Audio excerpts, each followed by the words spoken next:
punch. Ew, Dad, this is blood. Correction, free blood.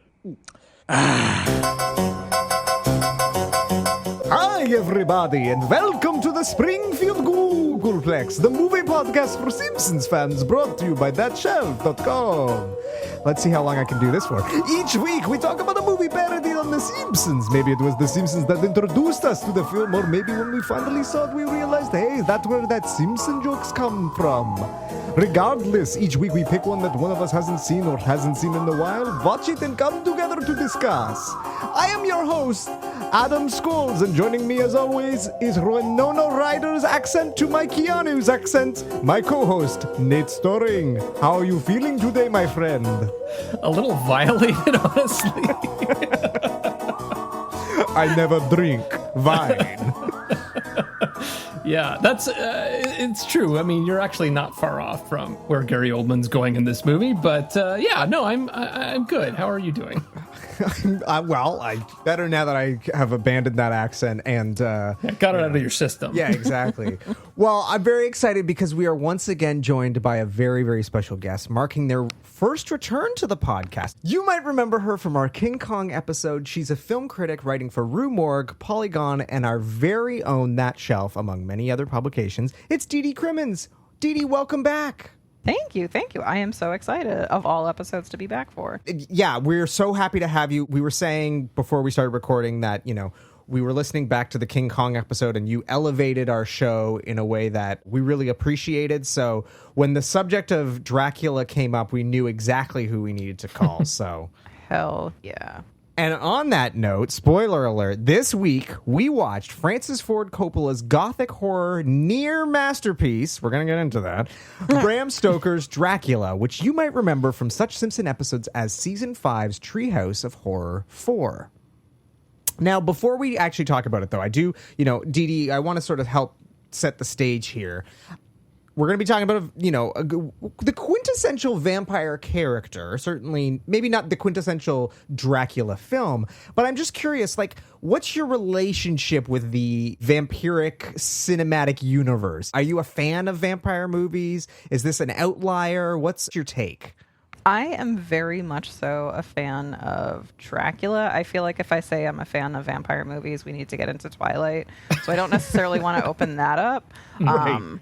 But no, I do love vampires as a whole. I love Dracula. I was going to tell you guys, when I was 11 in 7th grade, I read this book. It was the big, the Barnes & Noble edition that looked like a really old school book. Right. And I was like, this is awesome. And I read it very slowly because it was a process. And then I remember got to see the film in the theater because my parents had no guardrails on any media that we consumed whatsoever. And I was just like, this rules. What else? I grew up in this monster household, very sci-fi focused. And this was kind of my entree into creating my own version of fandom rather than necessarily anything my mother handed me. Interesting. Okay. Yeah. So I have 3 different copies of Nosferatu on my shelf. I have the one where it's just random typo negative songs playing over it. It works somehow. It ends up lining up kind of like Dark Side of the Moon occasionally. It's clearly not intentional, but I felt like even as a kid, I was defending this film when maybe it didn't deserve it because I just felt such a relationship with it. Right. But I agree. I liked your intro because I definitely think Bela Lugosi hands down is Dracula. I have a Lugosi as Dracula tattoo the size of the entire back of my calf. Amazing. As I make a hand gesture and it's a podcast. But I am a very big fan. Do you have a top 3 vampire movie list? And does this make the top 3? Oh, man. I feel like I should say it would, but I don't know if it would. That's fair. I mean, there are a lot, to be fair. There's some really incredible vampire films. We're getting into Near Dark. We're getting into Stakeland. I do feel the competition is hot, but would I be a huge jerk if I didn't include it? I would feel bad about it because I'm Irish and we were driven by guilt, but it doesn't necessarily mean it would make the list. Okay, well, That's the question fair. is, does John Carpenter's vampires make the cut? Absolutely not. Without a single hesitation. Okay, I'm good. Yeah. Good. Well, so that's a good sign. This has a fighting chance of being in that top 3. You feel like it should be there, but there's a lot of competition, whereas there are some movies that it's a clear-cut decision. Yeah. Well, before we talk too much about the movie, we should probably talk about this iconic Treehouse of Horror. Treehouse of Horror 4, Season 5, Episode 5, directed by David Silverman, written by, this is a lot to take in. So, the wraparounds are written by the legendary Conan O'Brien. The Devil and Homer Simpson is written by Greg Daniels and Dan McGrath. Terror at 5.5 Feet is written by Bill Oakley and Josh Weinstein. And Bart Simpson's Dracula, the one we're going to focus on, is written by Bill Canterbury, a name that I'm not super familiar with. So I don't know if he was like a staff writer or what the deal was, but not one of the sort of OG goats, as the kids today would say. Original air date, October 28th, 1993. And the plot synopsis, loosely of the three, is in the first one, Homer Simpson sells his soul for a donut. In the second one, Bart tries to warn everybody about a gremlin on the school bus. And in this one, Lisa tries to kill a vampiric Mr. Burns and others. Ooh. So I did look up Bill Canterbury quickly. Okay. And the only other episode in our sort of section of The Simpsons that we're focusing on that he has a credit on is Marge on the Lamb, actually. Oh, interesting. Which we have covered on this podcast, along with Thelma and Louise. So there you go. But not a lot of other credits, it seems like, in this period. So yeah, and he wasn't on the commentary track. So interesting. Maybe he's like a pseudonym for someone who doesn't, I don't know. But that would be weird. So He's the Alan Smithy of The Simpsons. yeah, well, maybe we'll reach out to some of our contacts and see if we can get some more information. But let's dig into Bart Simpson's Dracula and the parody that they do here, because this is one of those interesting ones where I think going into this, I was like, oh yeah, this is a classic front-to-back Treehouse of Horror parody of Bram Stoker's Dracula. And it's not really. They're using the visual language of this film, but the plot kind of is just a generic, like, vampire story mixed with comedy and stuff. But did you guys have like a particular moment from this that reminded you of the film or that you particularly loved? So having rewatched that episode in so close conjunction with rewatching Bram Stoker's Dracula, it's just such a weird little throwaway where both Lisa and then Anthony Hopkins are like, no, he's a vampire, Dracula. Nosferatu, das Vampir, a vampire. They both kind of get to reiterate that. And I don't know if I've ever picked up on it before, but it's like clearly Lisa's the Van Helsing of the group. Right. But just like having that in rapid succession and seeing them back to back, I was like, oh, they're smart guys. And I mean, it is a brilliant decision to make Mr. Burns specifically old Gary Oldman Dracula. Oh, so perfect. Because I mean, it's such a natural fit. I was listening to the commentary, and I guess like David Merkin, the showrunner, he was the one who sort of was pushing for them to like use the visual language of this film, because I guess he very similarly was like Oldman, Mr. Burns, like it's a natural connection. One of the things that they sort of do that is clearly kind of cribbed from the film is the non-synchronous shadows, how like at one point the shadows like doing yo-yo tricks and stuff like that, which is a lovely little touch. Yeah. Like you said, it's really a visual thing more than anything. It's just like them coming into the castle and meeting Mr. Burns as Dracula, the shadow, even the little like arms on the wall as the torches. Like that's, I believe, from this movie too. I actually saw online people misattributing the arms to Beauty and the Beast and also the shadow to Nosferatu, which is interesting. But all of that, I believe, is just this movie, basically. Definitely all those things are in this movie. I don't know if they appear in those other ones as well. There is the, oh man, I should have looked this up. There is the very old school French black and white Beauty and the Beast, and there are arms. La Belle and La Bête. Yes, that have the arm holding candles. Yes, I did. Yeah, that's definitely true. Yeah. Do you think that the movie Bram Stoker's Dracula is referencing that, because it also had some armed torches. I'm pretty sure Coppola in one of the commentaries or one of the special features, I can't remember. Like, I watched so much stuff in preparation for this. He does call out that film, some of the visual language is borrowed from that, and we'll talk a lot more about the visual language of this film and sort of the references and the inspirations and stuff. But yes, so I do think that is probably intentional. But the shadow play stuff, yeah, I mean, Nosferatu has some shadow stuff, but not the sort of asynchronous stuff, at least in my memory. I have not seen that film in 20 years or something. So, No, I don't think we were there yet in terms of like cinematic visual language. Yeah. Like I if that happens, I have no memory of it. But I do, again, I'm going to keep bringing this up. I have a tattoo of Nosferatu's shadow as he's like walking up the cool. stairs, which Very makes cool. me the expert. Yes, But yeah. exactly. Well, one thing that I caught on this rewatch, because similar, as you said, Dede, watching them so close together, was that actually Smithers is slightly modeled on Renfield early in the film. He has the little like finger, I don't even know what to like how to call them because they're like Sort of kind of like prosthetic claws, but yeah, it's things. weird. Yeah, for his hands. I don't know. But yeah, Smithers for only one scene has those, and I never caught that before, but I was like very aware of it this time. So I did also notice, like, at the very end of this sequence, Grandpa's wearing sunglasses. So at first I was like, is that a reference to, like, the sort of London outfit of Dracula in this movie? But then I looked at it a little closer, and I don't think it is, because I think in the previous shot, he's just wearing his normal glasses. So it's probably just an error. Like, they accidentally colored them in when they sent it off to Korea or whatever. But for a moment, I was like, oh, that might be another hidden thing. So, But of course, this episode also pays tribute to other vampire movies and other movies in general. Dede, does The Lost Boys track into your top 3, or? That is very, very close to the top 3, if not. Yeah, I it's think a fun one. It's a really incredible one, and I think like if I was going to be ranking, Lost Boys might make the cut ahead of this, and that says a lot. Is it like the greased up saxophone playing scene? Because that's the part that I love that movie, but it is also so of the era. It's fantastic. There's so many like shoulder pads. Like, are you kidding me? Like, yeah, and just like the last line of the grandpa being like, "Oh, it's great here. There's just too many vampires." Like, it's just it like runs on every cylinder for me. Yeah, totally. But yeah, all of the stuff with like the head vampire and the fake out around like who the head vampire is, that's all from that movie. And the floating outside the window scene, that's all from Lost Boys. Really, the plot is actually more Lost Boys than it is Bram Stoker's Dracula, I feel like.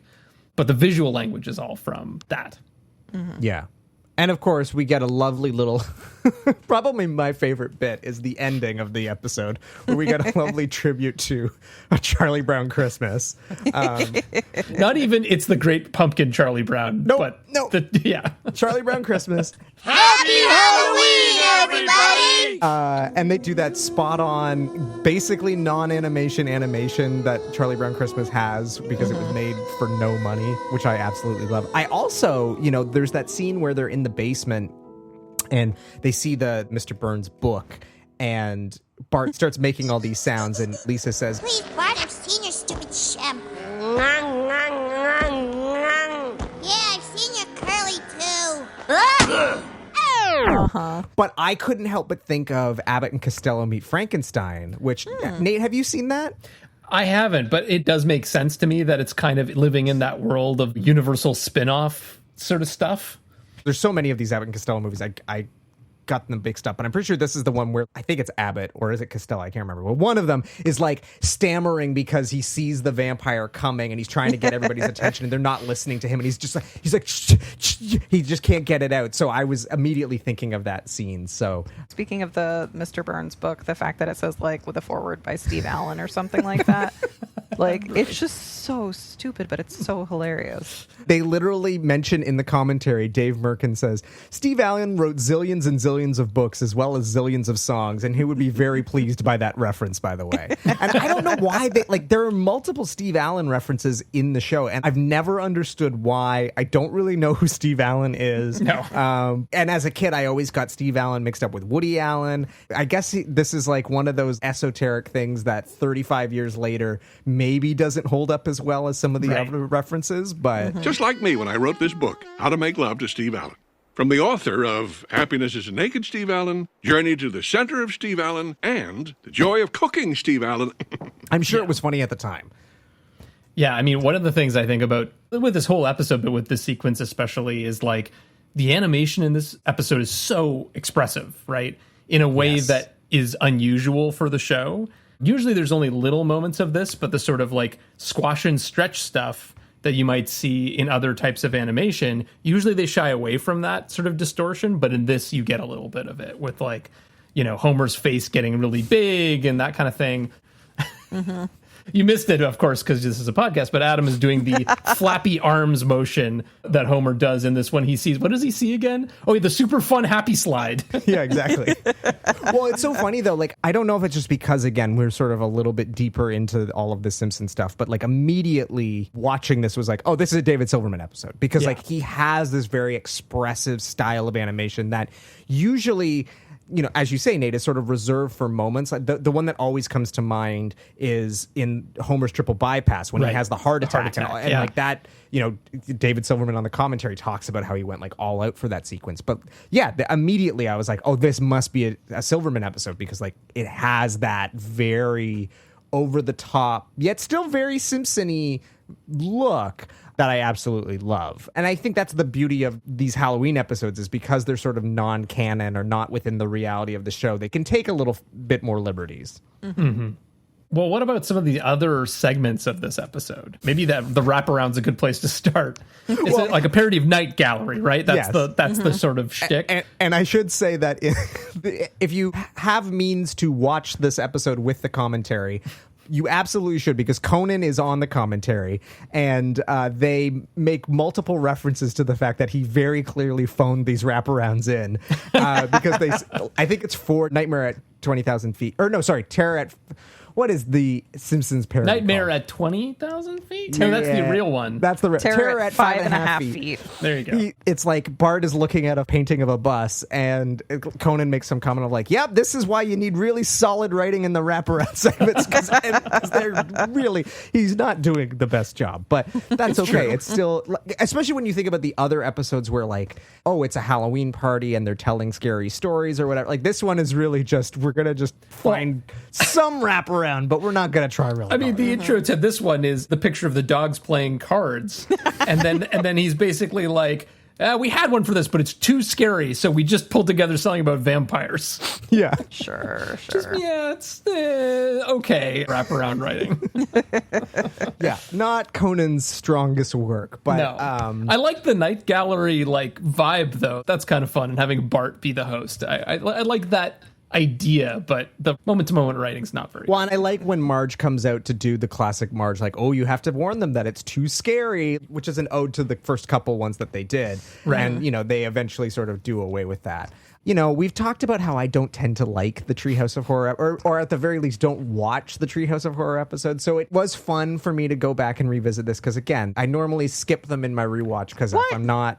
Well, Dede, I feel like we discussed this last time, but it's the whole thing is that because they're Halloween-based, if I'm watching, again, you know, in June or whatever, I don't want a Halloween episode, just like I don't really want a Christmas episode in June. Like, I watch the Christmas episodes at Christmas time. So, yeah, these are the ones that I watch the least, but the benefit of that is that I'm watching them for the show, and I get I haven't seen it as much. So yeah, Okay, that's fair. I know it's sacrilegious, but I mean, The Devil and Homer Simpson, I think, is so good. Such a good segment. And I don't know if that's really a film parody of any kind, so we may not really cover it again on this podcast, but it is hilarious and has some really inventive animation. You have like a couple little Disney nods, I guess. You have like Fantasia when Flanders, who's the devil in this, turns into the giant devil, and you know, like that's amazing. And then you have a reference to the short Pigs is Pigs, where Homer is in hell and he's being fed the donuts. Have all the donuts in the world! That's a parody of a short animation as well. I didn't know that. Yeah, there you go. That's why you got to listen to the podcast. But all of the hell animation, whenever they show hell on the show, I'm always very into it. Mm-hmm. Yeah. Very much so. And then you have the Twilight Zone, of course, as the other segment, with a parody of the episode Nightmare at 20,000 feet, with confusingly Terror at, what was it, 5.5 feet? 5.5 feet. 5.5 There feet. you go. Terror. Anyway, but yeah, we'll be covering that a little bit more in our next episode, I believe. No, it was we covered it a little bit more in our last episode. There you go. We covered that a little more in our last episode, so we don't need to go into that too much. But Dede, did you have any thoughts about the Terror at 5.5 feet segment? It's so good. It works really well, even if you haven't seen the Twilight Zone movie or that episode of Twilight Zone. I grew up on Twilight Zone, so for me, I was like, oh, this is awesome. But Yeah, just the idea, especially as a kid, of no one believing you. Like, I know this isn't rooted super in reality, but still, I think it was easy to get in touch with that emotion of like, oh, the adults are ignoring you and there's a thing with the thing. Yeah, no, I really like it. And also there's just like something really satisfying about watching it tear apart the bus. Like, I don't know, it's kind of like Studio Ghibli, like food. Like, for some reason, it just looks really satisfying. Mm-hmm. It's funny. It's also one of those segments that it's just ingrained in my mind from that moment I first saw it. It's like when I think of Treehouse of Horror episodes, like that's the one that immediately comes to mind is that specific segment. It sort of feels like the definitive Treehouse of Horror type story. And I don't know why, because again, like as I said, I don't watch these a ton, but I have vivid memories of like being at my friend's house in like the 5th grade and like talking about it. It's that perfect blend of like, it is a little bit scary and like it's played for laughs, but like the premise of being on a vehicle and something trying to destroy it and nobody is, paying it, like that's scary. So and it's scary in a way that, like, unlike some of the other ones when they do like the Freddy Krueger type thing, or the teachers are serial killers and eating the kids, like none of that stuff feels realistic. And even though a gremlin is obviously not realistic, there's something about this that does feel a bit more grounded than some of the other stories that make it a little bit scarier. Yeah, I think, Dede, you hit the nail on the head. It's that identifiable feeling of being a kid and people not taking you seriously, not listening to what you have to say, and you have a serious concern, but everyone's kind of blowing it off. Like, it so taps into that, but then takes it to this really scary place where something terrifying is happening. Well, as we're talking through this, like, the actual gremlin thing looks really creepy. And like you were saying, Adam, like, this is not like, oh, that's just Miss Krabappel. Like, it'll go back to normal after this episode. It's like, is this real? Well, I mean, not real, but like, is this something that we should be worried about in The Simpsons verse? Because it was kind of like created for this, it feels like. So yeah, there's like a little bit more of an organic, like, it just looks creepy and it's like grayish. Like, anyway. Yeah. Creepy, but also a little bit cute, maybe? I don't know. Mischievous? Yeah. I don't know. He could be a fun guy, a fun hang if, you got him on a good day. But that gremlin sure can hang. Before we move into the film, is there anything else from the episode that you guys really wanted to call out or mention? Oh, man. I mean, so many things. Yeah.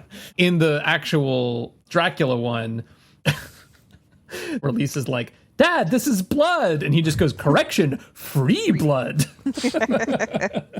Yeah, there are so many great one-liners in that one. I love when Marge is like, did everybody wash their necks like Mr. Burns asked? It's so good. Yeah. In terms of timing, like, we think of it as like, not super classic cinema, but I looked it up and like the film came out about a year before the episode, but then it hit like home video about like 2 months before the episode. Oh, right. Yeah. So that's like, in terms of like films that they tend to cover, that's pretty quick succession for them. Totally. Yeah, absolutely. I mean, we talked about how they very rarely do that. So especially with like a very visual parody, because it means that they have to get on it like immediately. Yeah.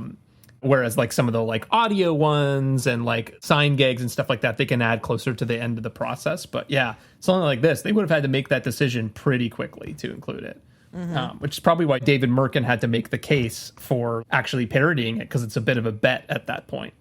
Yeah. And also in terms of like, I feel like it's been reassessed and re-embraced recently, but it was like kind of a punching bag for a little while in terms of like films that didn't quite work and were possibly too loyal to its source material to its own detriment. So like for them to be like, no, this is something that everyone will at least get, like that's kind of bold. Yeah, I think it helps that it's a Treehouse of Horror segment, so it's like that's where again they have a little more leniency and flexibility. But you're right, they go with stuff that has already established that it's a classic, and in a weird way it's like they're now saying no, this is going to be a classic. And I think that bet paid off. But we'll talk about it. When we talk about the film, who knows? Maybe not. We'll see. To be fair, the thing that they bet on is the thing that I feel like has been universally praised, which is the look of the film. Yes. Right. Yes, it's like that's the part that they really doubled down on, is like, especially the design of Dracula himself, right? As well as the castle and some of the like filmic aspects. Like they have an overlay of his face when they're approaching the castle. That's sort of like, I don't think it ever happens in the movie, but it's sort of in the language of the movie. Yeah. I just wanted to call out one of my other favorite lines, which is when Grandpa runs in saying, "Kill the boy!" And Marge is like, "How did you know he was a vampire?" And he goes, "He was a vampire?" And then he runs away. Which, again, in the commentary, they call it that they've done this joke before. It's like, hey, if it works. 100%. They do the same thing. It might even be a Trios of Horror one. It's the one with the zombies. Yeah, exactly. Where Yeah, Homer kills Flanders. He was a zombie? He was a zombie? Well, you know what? It worked last time, so. I love the dreaded Rear Admiral. Which is like, when they're on the bus and Bart's like, look, there's a gremlin out the window. And Milhouse is like, no, I won't do it. They'll give me the dreaded Rear Admiral. Well, and I do love the visual gag of when Jimbo is putting the flares into Martin's underpants and Bart takes one out and the other one falls and he carefully puts it back in because he's still a stinker. Can't pass up that opportunity. Okay, well, if there's nothing else, I think we should get into the film because I know we all have a lot to say. So let's start with the classic question we like to ask all of our guests. Dede, how would you sum this movie up in a sentence? Sorry, I'm laughing.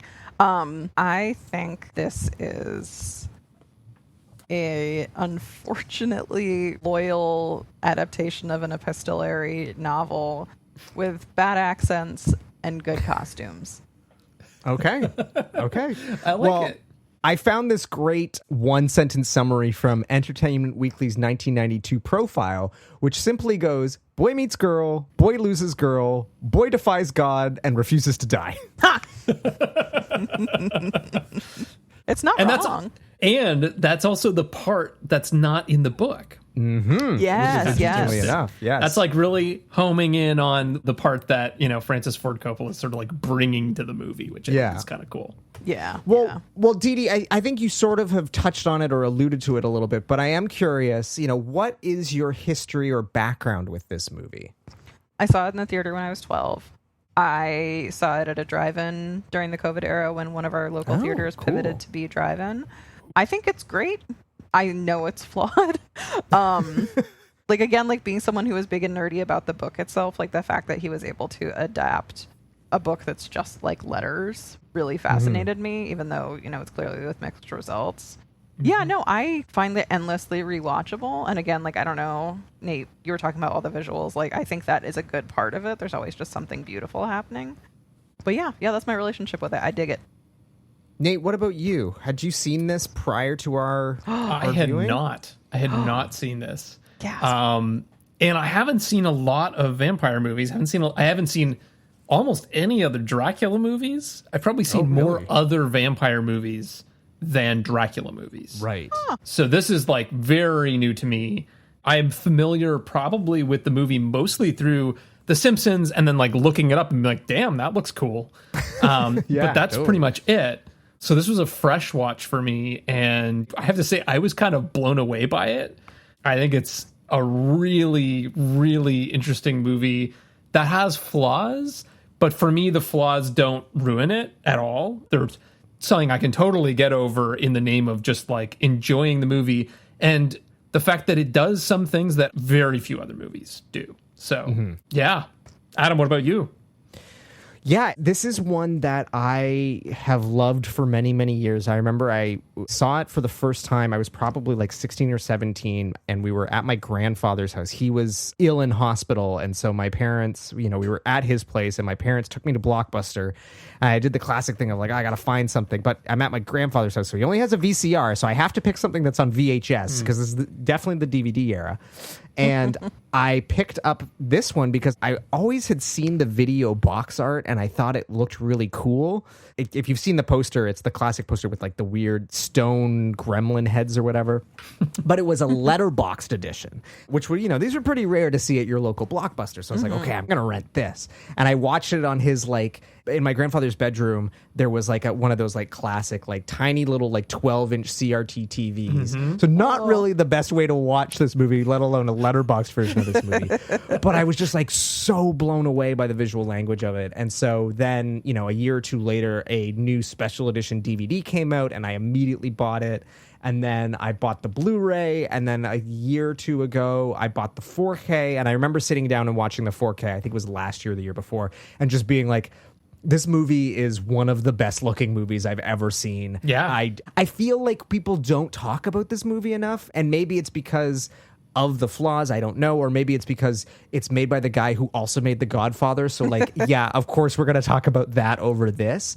But I think it's such a visually stunning film that it's weird to me that it's kind of been overlooked or not over talked about as much as I think it should. But yeah, I think it's incredible, and I'm so excited to talk about it. And I was really pushing for us to watch it for the show, and knowing that Nate had never seen it before, so I'm glad that he was also sort of bowled over by it. Yes.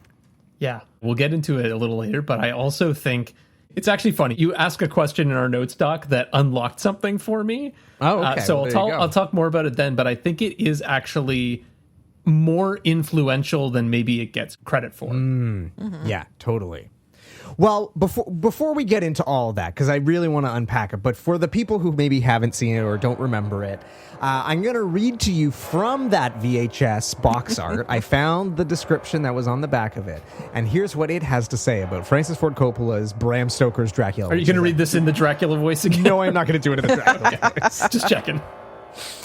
Gary Oldman, Winona Ryder, and Anthony Hopkins star in director Francis Ford Coppola's visually stunning, passionately seductive version of the classic Dracula legend in Bram Stoker's Dracula. Notice there's someone noticeably absent from that description, but we'll get into that. Right. Yep. Coppola returns to the original source of the Dracula myth, and from that gothic romance, he creates a modern masterpiece. Gary Oldman's metamorphosis as Dracula, who grows from old to young, from man to beast, is nothing short of amazing. Winona Ryder brings equal intensity to the role of a young beauty who becomes the object of Dracula's devastating desire. Anthony Hopkins co-stars as the famed doctor who dares to believe in Dracula and then dares to confront him. Opulent, dazzling, and utterly irresistible, this is Dracula as you've never seen him. And once you've seen Bram Stoker's Dracula, you'll never forget it.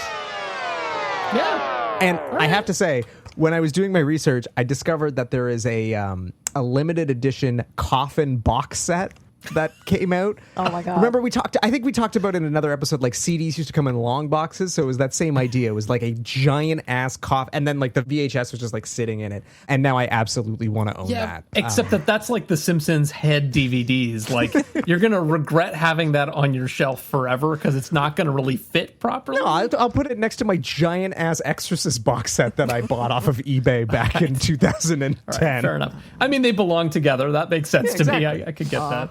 I do have a couple seasons of Northern Exposure that are in like a little zip-up Oh, parka. the puffy jacket? I have Yeah, a puffy I jacket, remember yeah. those. Yeah, those don't. That snap well. and the Evil Dead DVDs that came in the like Book like, of the rubber. Dead. Yeah, yeah. Oh, yeah, yeah. but that apparently it was made They with a fall very apart. low quality plastic, and they've all disintegrated. Yep. So yeah, I love a DVD novelty packaging, man. DVD package. Yeah, I miss those days. Before we get into our highlights and lowlights, let's sort of set the stage. It was really hard for me to actually figure out how this movie came to be, because there's like not conflicting stories, but not a lot of information about it. But before we get into all of that, I think we have to contextualize Dracula. And Dede, that's why I'm glad you're here, so that you can verify my research. Done. But I think what everyone needs to sort of understand is that, yes, Dracula has been on film many, many times. Most famously, the 1931 Universal production starring Bela Lugosi. That's the one that basically everybody knows of. Even if they haven't seen it, they know of it. It's iconic, it's legendary, it's super famous. It's also, as we've sort of alluded to, not really based on the book.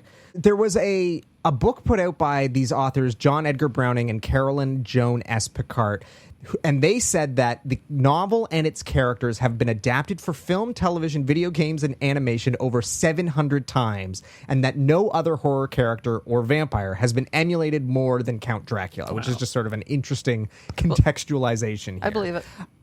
So obviously the Universal adaptation is perhaps the most famous, but Hammer produced a famous adaptation with Christopher Lee. There were 7 sequels to that.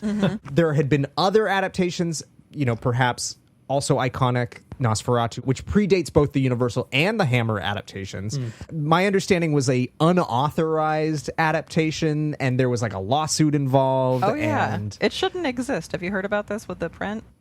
no. Okay, so Nosferatu, basically they asked Bram Stoker's family, because this wasn't that long since it was published, hey, we want to make a adaptation of Dracula, and Bram Stoker's estate said, hell no. And they said, cool. And they still went and made it anyway. Right. Wow. And Okay. they Germans. just called it Germans, those pesky Germans. As if they weren't doing anything else during the 20s. Yeah, exactly.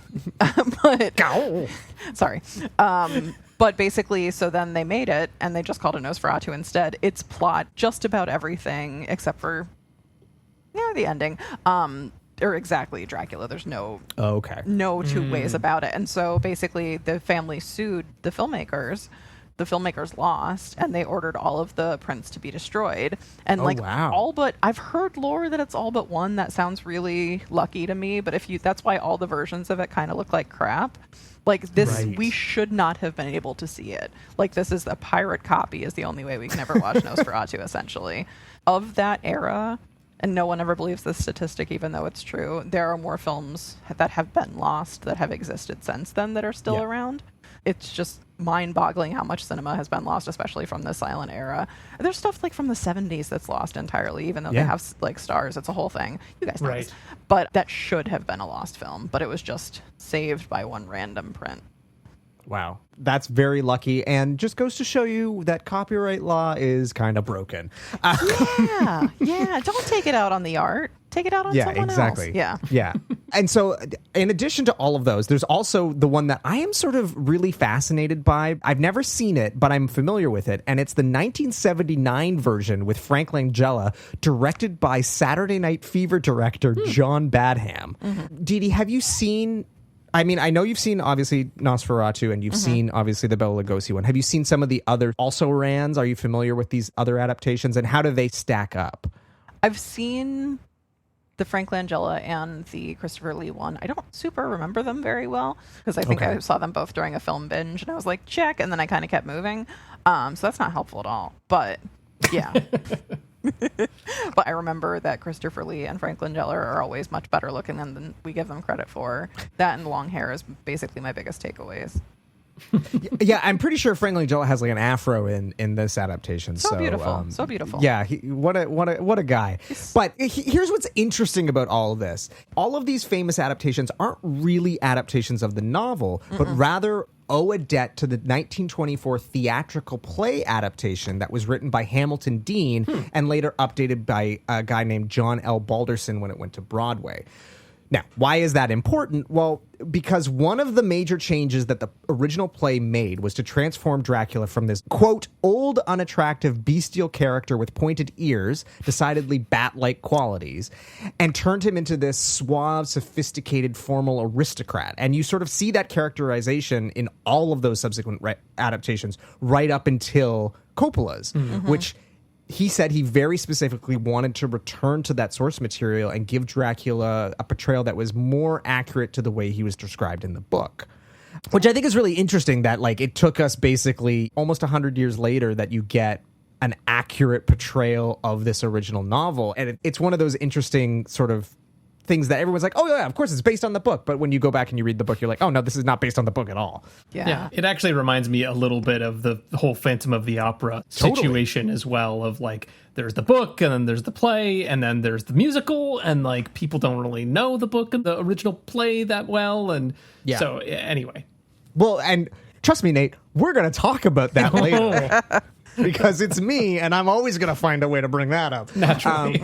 But before we get to that, as I said, the actual origins of this are a little muddied. But basically, the way I was able to piece this together was that Winona Ryder wanted to set up a meeting with Francis Ford Coppola to sort of make amends for dropping out of Godfather 3, because she was apparently supposed to play Mary Corleone, who infamously went to Sofia Coppola, and we all know how that went. I mean, just imagine that alternative world where that movie has her in it. I mean, especially with the new cut, like, you know, it could have been a pretty good movie. I mean, it is a pretty good movie. It's just not a great movie.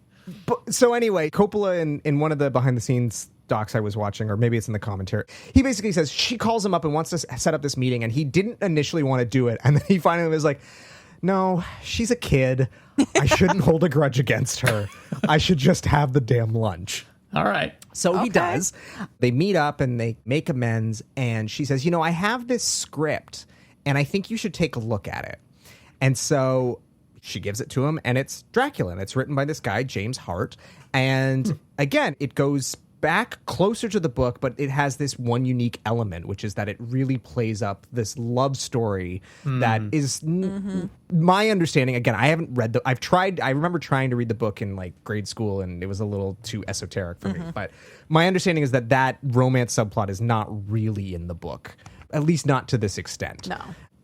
So anyway, there's sort of the seduction part or whatever, but not the prologue. Yeah. And where it's like there's a sort of previous connection, and then she finds out that she's like reincarnated, and then at the end, all that stuff. Exactly. And that prologue, what Hart did was he really wanted to play up this romantic element, but also sort of bring it to the quote unquote historical roots of Dracula, because Dracula is allegedly based on Vlad the Impaler. And so he sort of wanted to merge all of this stuff together to create that really interesting prologue, which Coppola was really sort of fascinated by. He talks about that when he was a young man, he worked at a drama camp.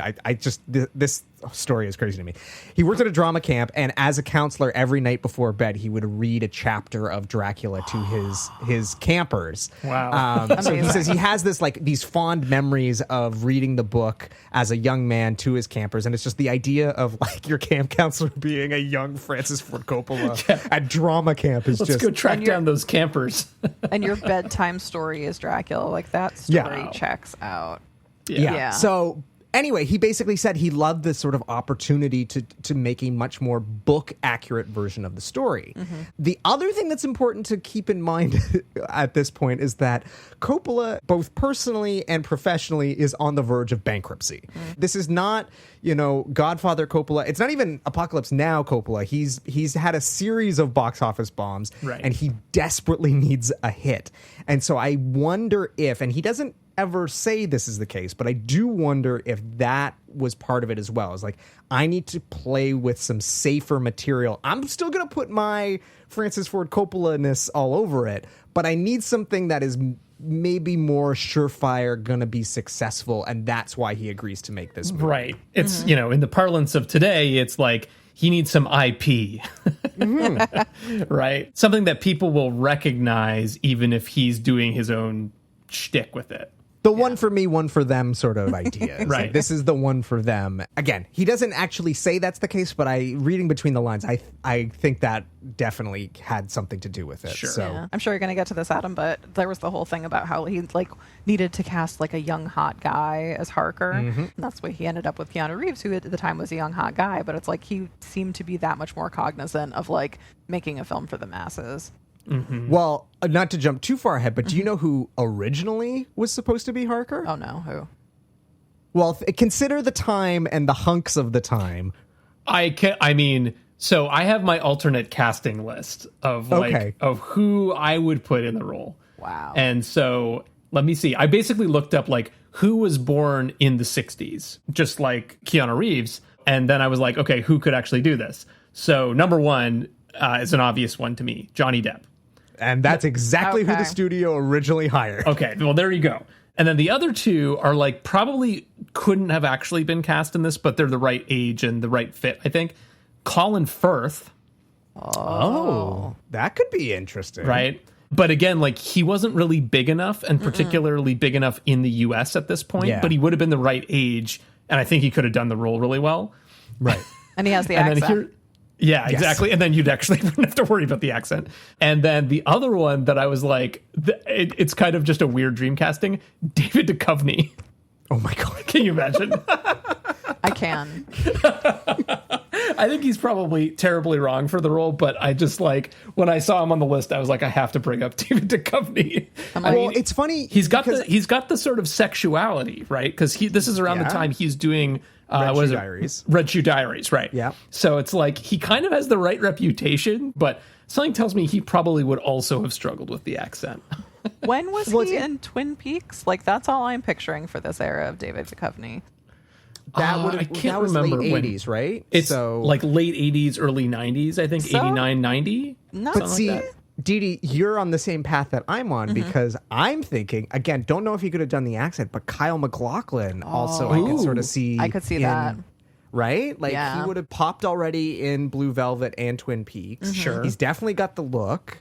I don't know that he was a big enough star. I mean, he starred in a couple things, but like including Showgirls, I guess, which would have been around the same time. So maybe he wouldn't have been allowed to be in this movie. But yeah, I'm sure we're going to talk about the casting in a little bit. But the thing that everyone describes this movie as is a gothic horror film. And Dede, this is why I'm glad you're here, because I'm hoping that you can explain to me exactly what gothic horror is and how this film sort of fits into that genre, and more specifically, what the difference is between horror and gothic horror. Oh, God. I don't know if I can explain that. It's usually like a lot of it is like elements of like look and feel and grandiosity. That's not a word, but I'm going to use it. That's at least my impression of it. I've never had to define gothic horror. I just like, it's kind of like the definition of porn. Like, you know it when you see it. You know it when you see it, yeah, totally. To me, it's always been sort of like, for lack of a better term, a period piece. Like it always, I feel like it's always set in that sort of Victorian or like turn of the century era. Like things that immediately come to mind are things like The Others, Woman in Black. Yeah, I'm thinking like Crimson Peak. Like, yeah. I mean, it's interesting too, because there's also like, you know, gothic has kind of its own definition as well. Like I think about, there's like Southern Gothic, which is not strictly horror, right? Like it's sometimes other things, but it's got kind of these big archetypes, I feel like. And I think of it as being quite like dramatic, like melodramatic, I guess. Yeah. I was going to say, and I feel like it's not uncommon for there to be some sort of romantic element to it. That's what I was just going to say. Yeah. In terms of like having big emotions, like it's not just like a slasher is never going to be a gothic horror, but I'd love to see someone try, for the record. But yeah, certainly this movie fits all the things we're talking about, which is the sort of like romantic, melodramatic component of it. And as you said, the grandiosity of it all, like especially visually, it's big. It's a very big movie.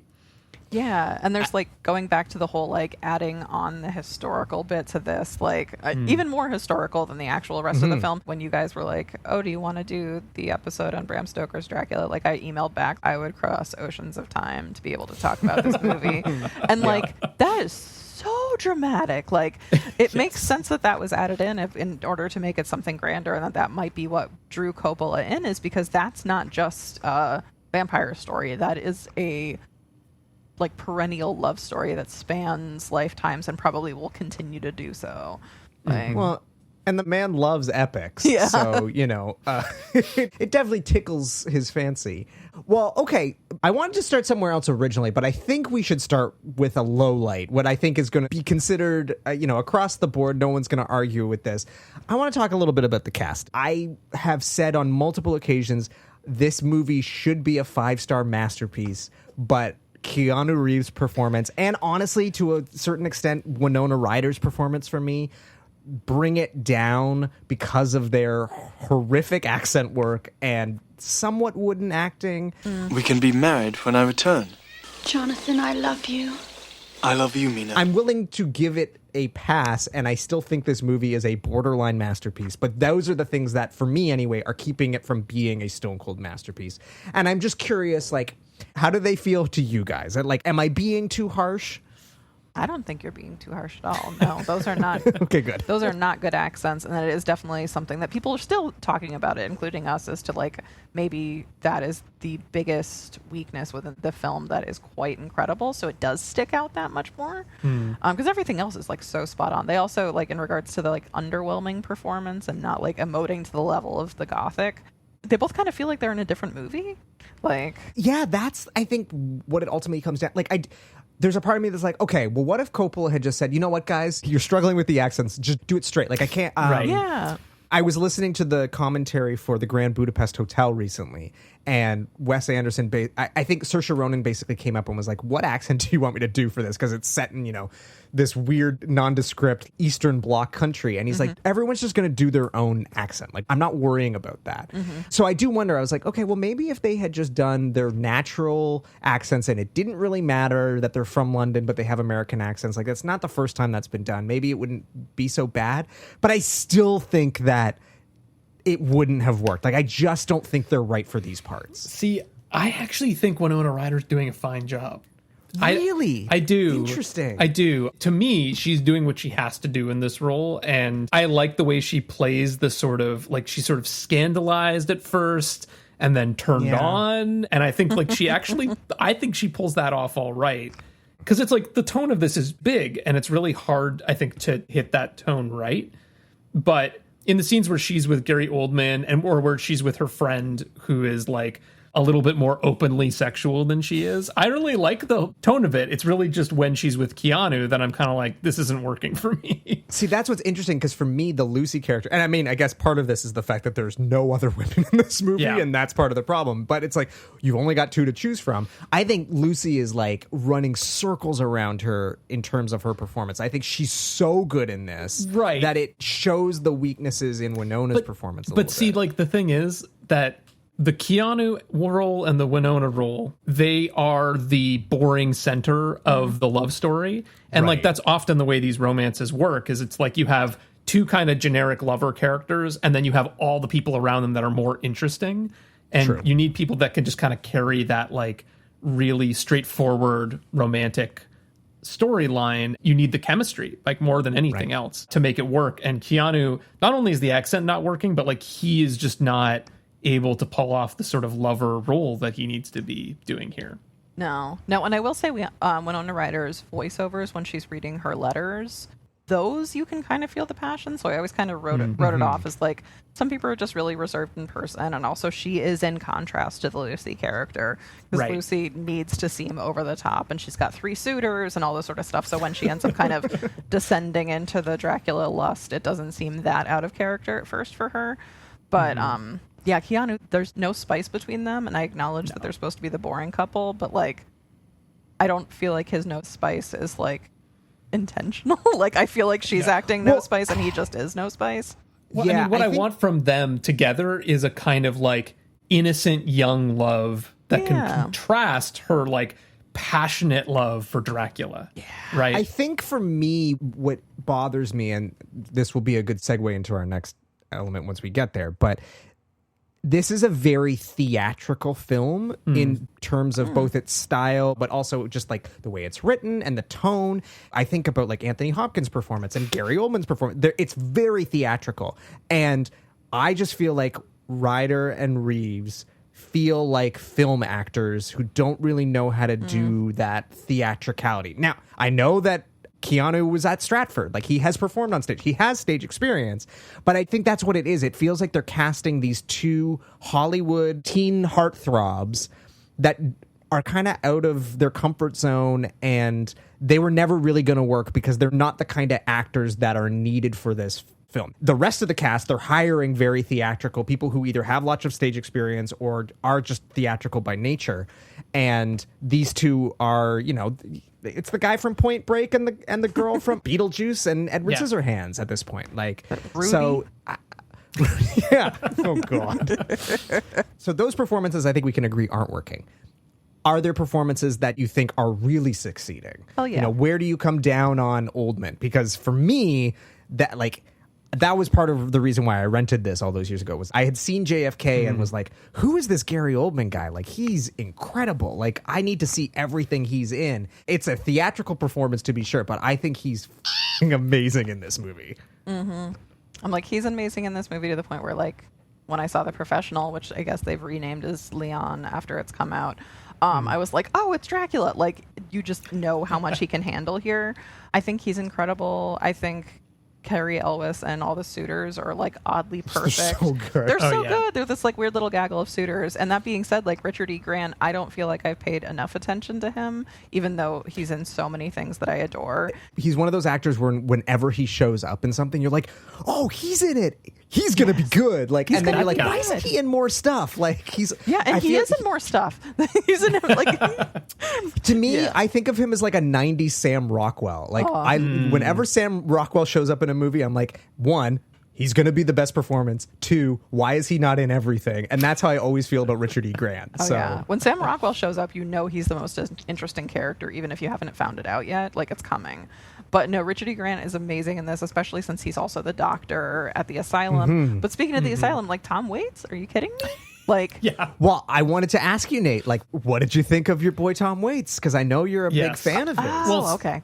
So two things. Firstly, he's great. He's phenomenal in it. Again, he gets the tone of this film. Like he is pitching right at where he should be, which is huge. It's a huge performance. His accent's pretty good too. Yeah. Actually, which is crazy. But also, this is the question that unlocked something for me. Oh, okay. Weirdly, because you just wrote thoughts on Tom Waits, and I was thinking about it for a second, and I was like, there's almost a micro genre of movies that call for a Tom Waits type, Totally. right? And it's actually kind of maybe two micro genres. One of them is like Jim Jarmusch movies. I was going to say, right? you just described all of Jim Jarmusch's films. right. But then the other lane is the lane that has like Tom Waits or Ron Perlman or those types of folks. And I started like looking it up, and I was like, okay, well, what are those movies? Terry Gilliam movies, Guillermo del Toro movies, Yeah, big time. Marc Corot and Jean-Pierre Jeunet movies, right? And Mystery Men.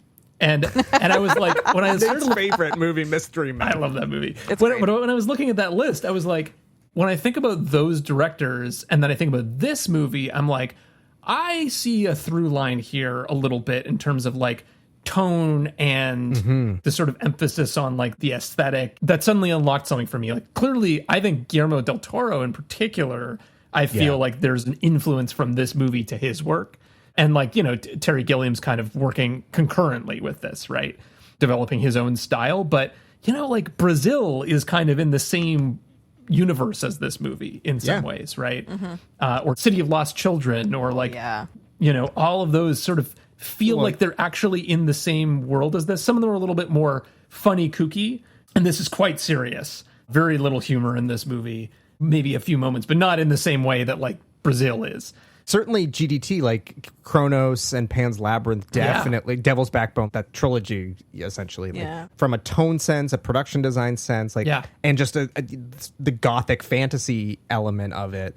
Definitely feels of a piece. That's really interesting, Nate. I hadn't thought about that, It's but the you're Tom right. Waits, Ron Perlman like connection that suddenly made me go like, oh yeah, okay, I see. Like there's the influence of this movie, or maybe just the common thing that a couple directors were kind of working on at the same time, and somehow that casting it seems to be part of it, right? Or here's another one, Hellboy, right? I think definitely is taking some inspiration from this movie as well in terms of its sensibility. So anyway. You also just described like a whole slew of films that are kind of style over substance as well. Not that there's not good substance there. Like all of those films, like you can watch just for the visuals of them, which I think, you know, this is certainly included in that. Definitely. And I'm such a sucker for that. These are all, Yes, you are. These are all movies where I'm like, I just want to see all the beautiful things. In some ways, it's the same reason I love Sergio Leone, or like, you know, lots of directors. That like powerful visual statement can go a long way for me. Yeah. And that is a perfect segue to the thing I want to talk about next. It's almost like we planned this. Except we didn't, because I wanted to start there, but we jumped. Anyway, I'm very proud of us, because I want to talk about the visual language and all of the elements that are contained within that. You know, Nate, when you finished watching this movie, you texted me and you said something along the lines of, I've never seen any movie that looks like this. And I was just wondering if you could elaborate a little bit on that. Yeah, I mean, clearly I now take that back, because I thought about it a little more and was like, here are a bunch of movies that remind me of this. But the point was that like it had this really huge visual impact. And there are still things about this movie that I don't feel like you see used that much at the time or since, right? In some ways, like much like Batman, which we talked about earlier, Batman 89, this is at that cusp where it's like you get sort of the last flash of like these really practically driven large budget movies where they're really like taking all of like cinematic history and using all of the coolest tricks. And then like soon after this, we're moving into CGI territory and the budget going into different places. But I feel like kind of all of the visual stuff in this movie is captured really well in the prologue. It sort of sets that tone and like gets you used to, as you were saying, this kind of like theatrical sensibility of how this movie is going to play out. Everything from the costumes, you have that awesome like Dracula armor that he's wearing. So cool. Which, oh my God, it's amazing. So cool. It looks just like yeah. Oh, what were you going to say? I want to know what you were going to say now. No, you first. Oh, I was going to say it looks like someone who's been skinned and they just have their muscles. Totally. It's like Body Worlds. Yes, exactly. Yeah. Exactly. It's Body Worlds meets Armadillo. Yeah. Yeah. It's got like some horns on the helmet, but yeah, it looks like muscles. And yeah, it's like, it's just nothing you've ever seen before, right? Yeah. And then you have also even the battle scenes where you have this sort of like backlit red, background, and then these silhouettes of clearly real people in the foreground, and then maybe some kind of like, I don't know what, a set or something. Well, it's shadow puppets. Puppets. It actually is. Okay. I can't remember if they said they sort of like ran out of time and money when they had to do the prologue. I mean, or I could be mistaken there, but basically the visual effects supervisor on this film is Roman Coppola, Francis's son, who is perhaps best known for his collaborations with the previously mentioned Wes Anderson. But yeah, they basically were like, let's do a combination of, I think they said they had like 5 actual actors on set, and then the rest was done with all this shadow puppetry. That makes sense. But yeah, what I love about it is that whole prologue, again, in terms of style, both visual and storytelling style, it really sets the tone for this overly theatrical, overly... what's even the... You know what I would say instead of theatrical is operatic. Oh, okay. Yes. It plants a flag in the sand and says, you're about to see something different. Like, buckle up. And if you don't get on board right now, you're not going to enjoy this. I mean, case in point is just the part where he stabs a cross and then blood shoots out of it and comes down the faces of all of the statues and then like pools on the floor. Like, And drinks it. Yeah. It's amazing. It's amazing. So cool. It looks amazing, and it's a visual idea I don't think I've ever seen, actually. Like, you've seen sort of maybe some versions of it, but like in that way, and it's not horror in the sense of like, I feel like there's similar imagery in like the Exorcist movies, but this isn't scary, it's operatic, right? Yeah. Yeah. Yeah. I guess that's a good segue to the production design and the costuming. And to provide a little bit of context here for how this sort of came about. This is really funny because Coppola, he basically was like, I want to do this entirely on a studio. He said that the book is set at the turn of the century, which is also coincidentally the birth of cinema. And so he really wanted to play with this idea of using the style and the visual language of early cinema to tell his story. So he wanted to use old school practical effects, but he knew if he went to the studio and said, this is what I want to do, they'd be like, absolutely not, are you insane? So, being the genius that he is, he started off by going to the studio and saying, well, we could go to Romania and we could rent the real Castle Dracula.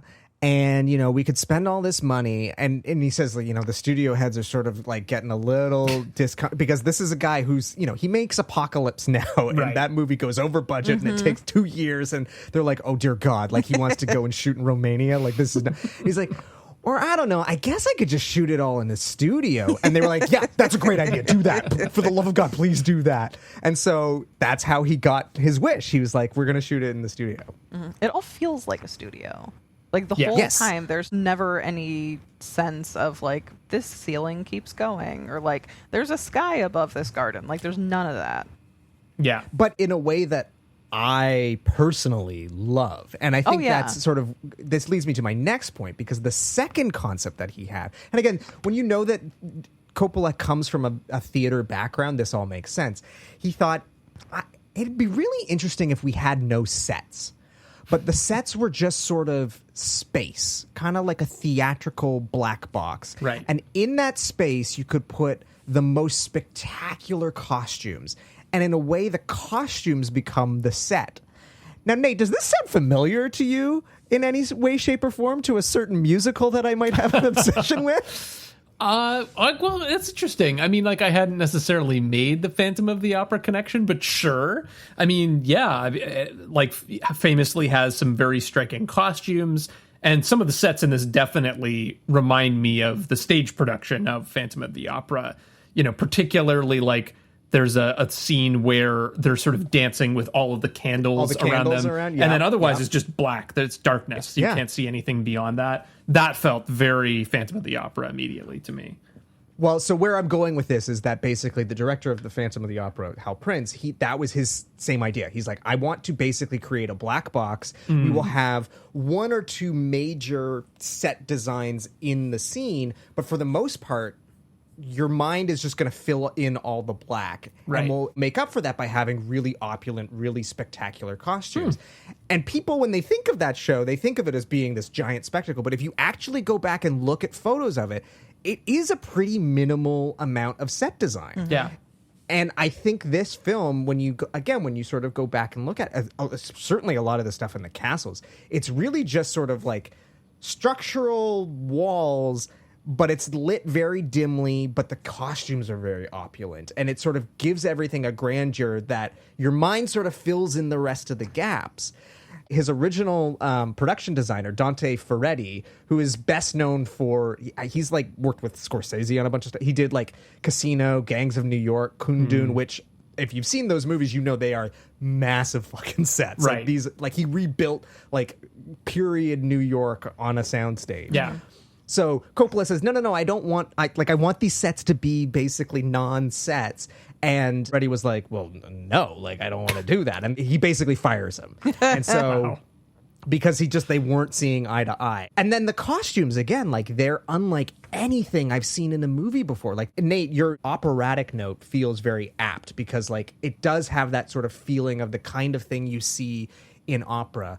It was designed by a woman named Aiko Ishioka. I'm definitely butchering that. But she's an artist and designer from Japan, and she previously worked on Paul Schrader's Mishima, A Life in 4 Chapters, and then went on to work with Tarsem Singh on movies like The Cell and The Fall, which when you know that, you're That like, checks oh, out, okay, yeah. that totally checks out.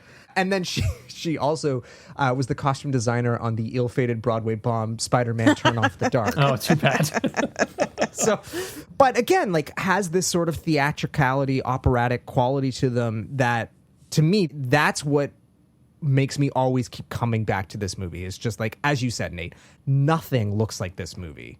It's so unique and so sumptuous and like a visual feast. But it's interesting to know that, like, despite saying that, like, it's also very minimalist and very repetitive and very stagey in a way that, again, we just don't do that anymore. And I think that sort of is what sets it apart.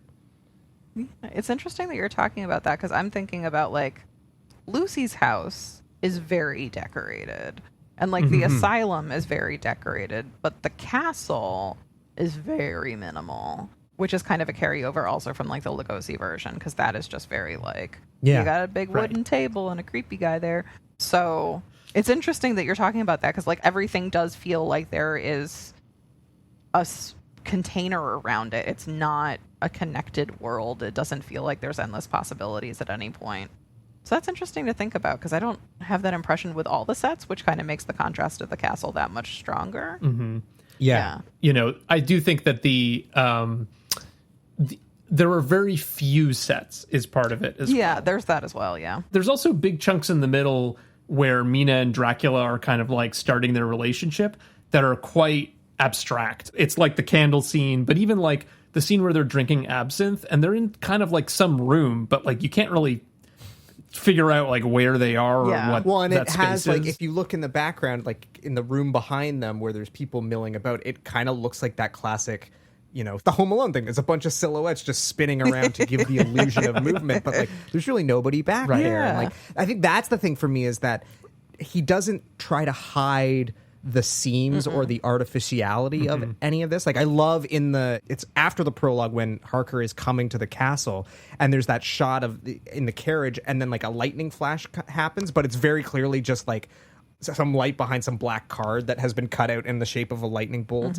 And Coppola talks in the commentary about how like the big finale where there's the horse chase, it's really just a very small set that's built in the round, and it's just the horses are just running in circles and he's just shooting it from different angles. And if you look closely, you could tell that he's just shooting the same thing from different angles, but like it adds this sort of sense of otherworldliness that feels appropriate to the piece because it is sort of this other world, and it ties back into all of this. So Now that you're saying all of this, you're both right in the sense that, like, I think Dracula brings the abstraction with him. So it's like definitely the castle for sure is like one of the epicenter of this sort of aesthetic. But then, like, when he starts creeping into the story in London, a lot of the spaces that he's in become more kind of abstract and spatial. Whereas, like, the things that are centered in the other side of the story from Mina's perspective feel more like fully realized places. But then when they're sort of romancing, they end up in all these abstract areas like the candle room, or even the film screening is another one that's kind of just like, it's all you really see is like there's a screen playing film and some people and then like a curtain. That's my memory of that scene. And it's not really like a fully realized space. It's very basic, stagey. So like maybe that's it, is that Dracula kind of brings that mood with him to different parts of the story. Yeah. And even the garden, like, Yeah. there's a lot of stuff in it, but it's not like, I can't tell that between any other garden. There's nothing necessarily really setting it apart from any other version of just like enter a garden. Right. It's just it's just like a fountain and some hedges in the dark. And there's a bench. Like, yeah, of course there's a bench. Yeah. Well, this leads me to my sort of next sub-subject of this visual style, which is, again, this use of practical, old-school Hollywood effects, including like double exposures and front screen projection and all this stuff. I'm just curious, was there a particular moment for either of you that stands out as being one of your favorite examples of this? Nate, I'm curious, like, were you cognizant of the fact that it was making use of all of these old school physical practical effects, or did it just sort of feel like storytelling? I mean, I think the shadow is probably the biggest tell, where you're like, clearly they're doing something here. Like you said, the artifice is part of what they're putting on screen. It's not meant to be seamless. It's meant to draw attention to itself. So that's what jumps out at me. But what about you, Dede? Yeah, I was going to say, like, there's like, first of all, there are other women in the film and they're his brides climbing all around the ceiling. That's true. They just have no dialogue. None whatsoever. and not really. And they're new. And names. But that is always like, they're just crawling and they flipped the scene. But it, like, you kind of buy into it for a second. It looks pretty cool, especially like climbing up and down the buildings. Like, it does add to the atmosphere. The raising out of the beds is always, I think that's a really cool effect. And that was going to be my second one, is nearing the end when Lucy is turned and she's like climbing back into her coffin. How, like, apparently that was filmed in reverse, and like knowing that and watching it, like, it's really easy to see, but not knowing that, I remember watching it and being like, oh, that just looks really cool. Like, it's just such an artificial way to move. Well, I love when she's coming down the stairs and the candles sort of light themselves, which of course is the same idea. They did it in reverse. They just like blew them out and then ran the film backwards. But again, it's such a simple technique, but it adds this extra layer of eeriness that feels tonally appropriate to the characters. Yeah, and anytime she is around in that costume, I'm barely paying attention to anything else in the frame.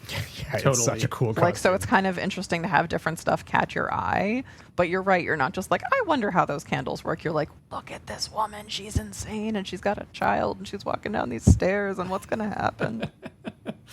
Yeah, I was also thinking a lot, actually, about The Exorcist again, watching this movie, because it seems like they're borrowing a lot of, mostly the audio effects seem very inspired by The Exorcist, right? Like there's a lot of like backwards talking and whispering at various points that seem to come in and out. Like, I think even at the very beginning when he first arrives at Dracula's castle, I think you can already start hearing some of that. But like the scenes too, where Lucy is sort of not possessed exactly, but like turning, she's having her blood sucked, and so she's like ill.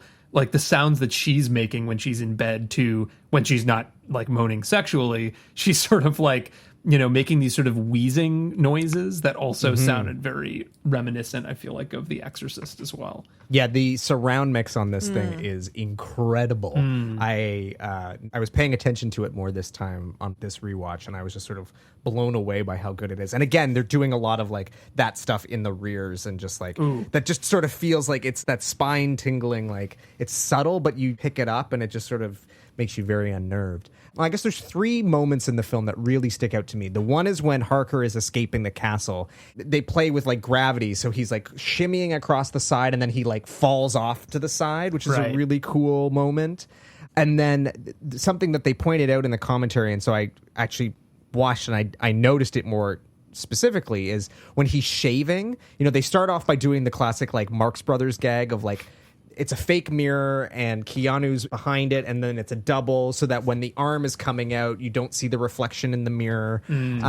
But then they said what they did was they built all the walls so that they could move. So as the scene is playing out, the walls are actually slowly moving inward. So cool. And it sort of creates this like claustrophobic sense that it's very subtle and you almost don't pick it up. And I never really noticed it until I was like looking out for it. But then once I was looking for it, it's like, oh yeah, like it really is closing in on him, and it's very, very, very creepy. That's very cool. And then the other scene that I like always just blows my mind is the journey to Transylvania. That whole sequence where they were using like so many different techniques, and there's a great special feature on the Blu-ray and DVD where they talk about how they go about doing it. And if you're at all interested in this, I highly recommend seeking it out, because like they basically outline exactly how they did that sequence, and it looks very, very straightforward, but then you understand how much work was put into it. Like, it's multiple exposures. They're building like giant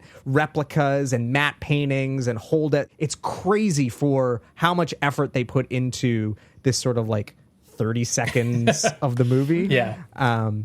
And what's really interesting is that they had hired a visual effects supervisor, and Coppola said, like, I want to do all these old school practical stuff. And the guy's like, no, like, it can't be done. Like, nobody does that anymore. Like, computers are the future, and like, we do everything optically. And he's like, well, I don't buy that. And so that's when another person got fired. And thanks to nepotism, Roman was hired, and, you know, he basically was like, yeah, I'll figure this out. And he went to the library and he got a bunch of old books and basically on his own figured out how to do all of this. And I'm so glad that they took that approach, because again, like, this is 92.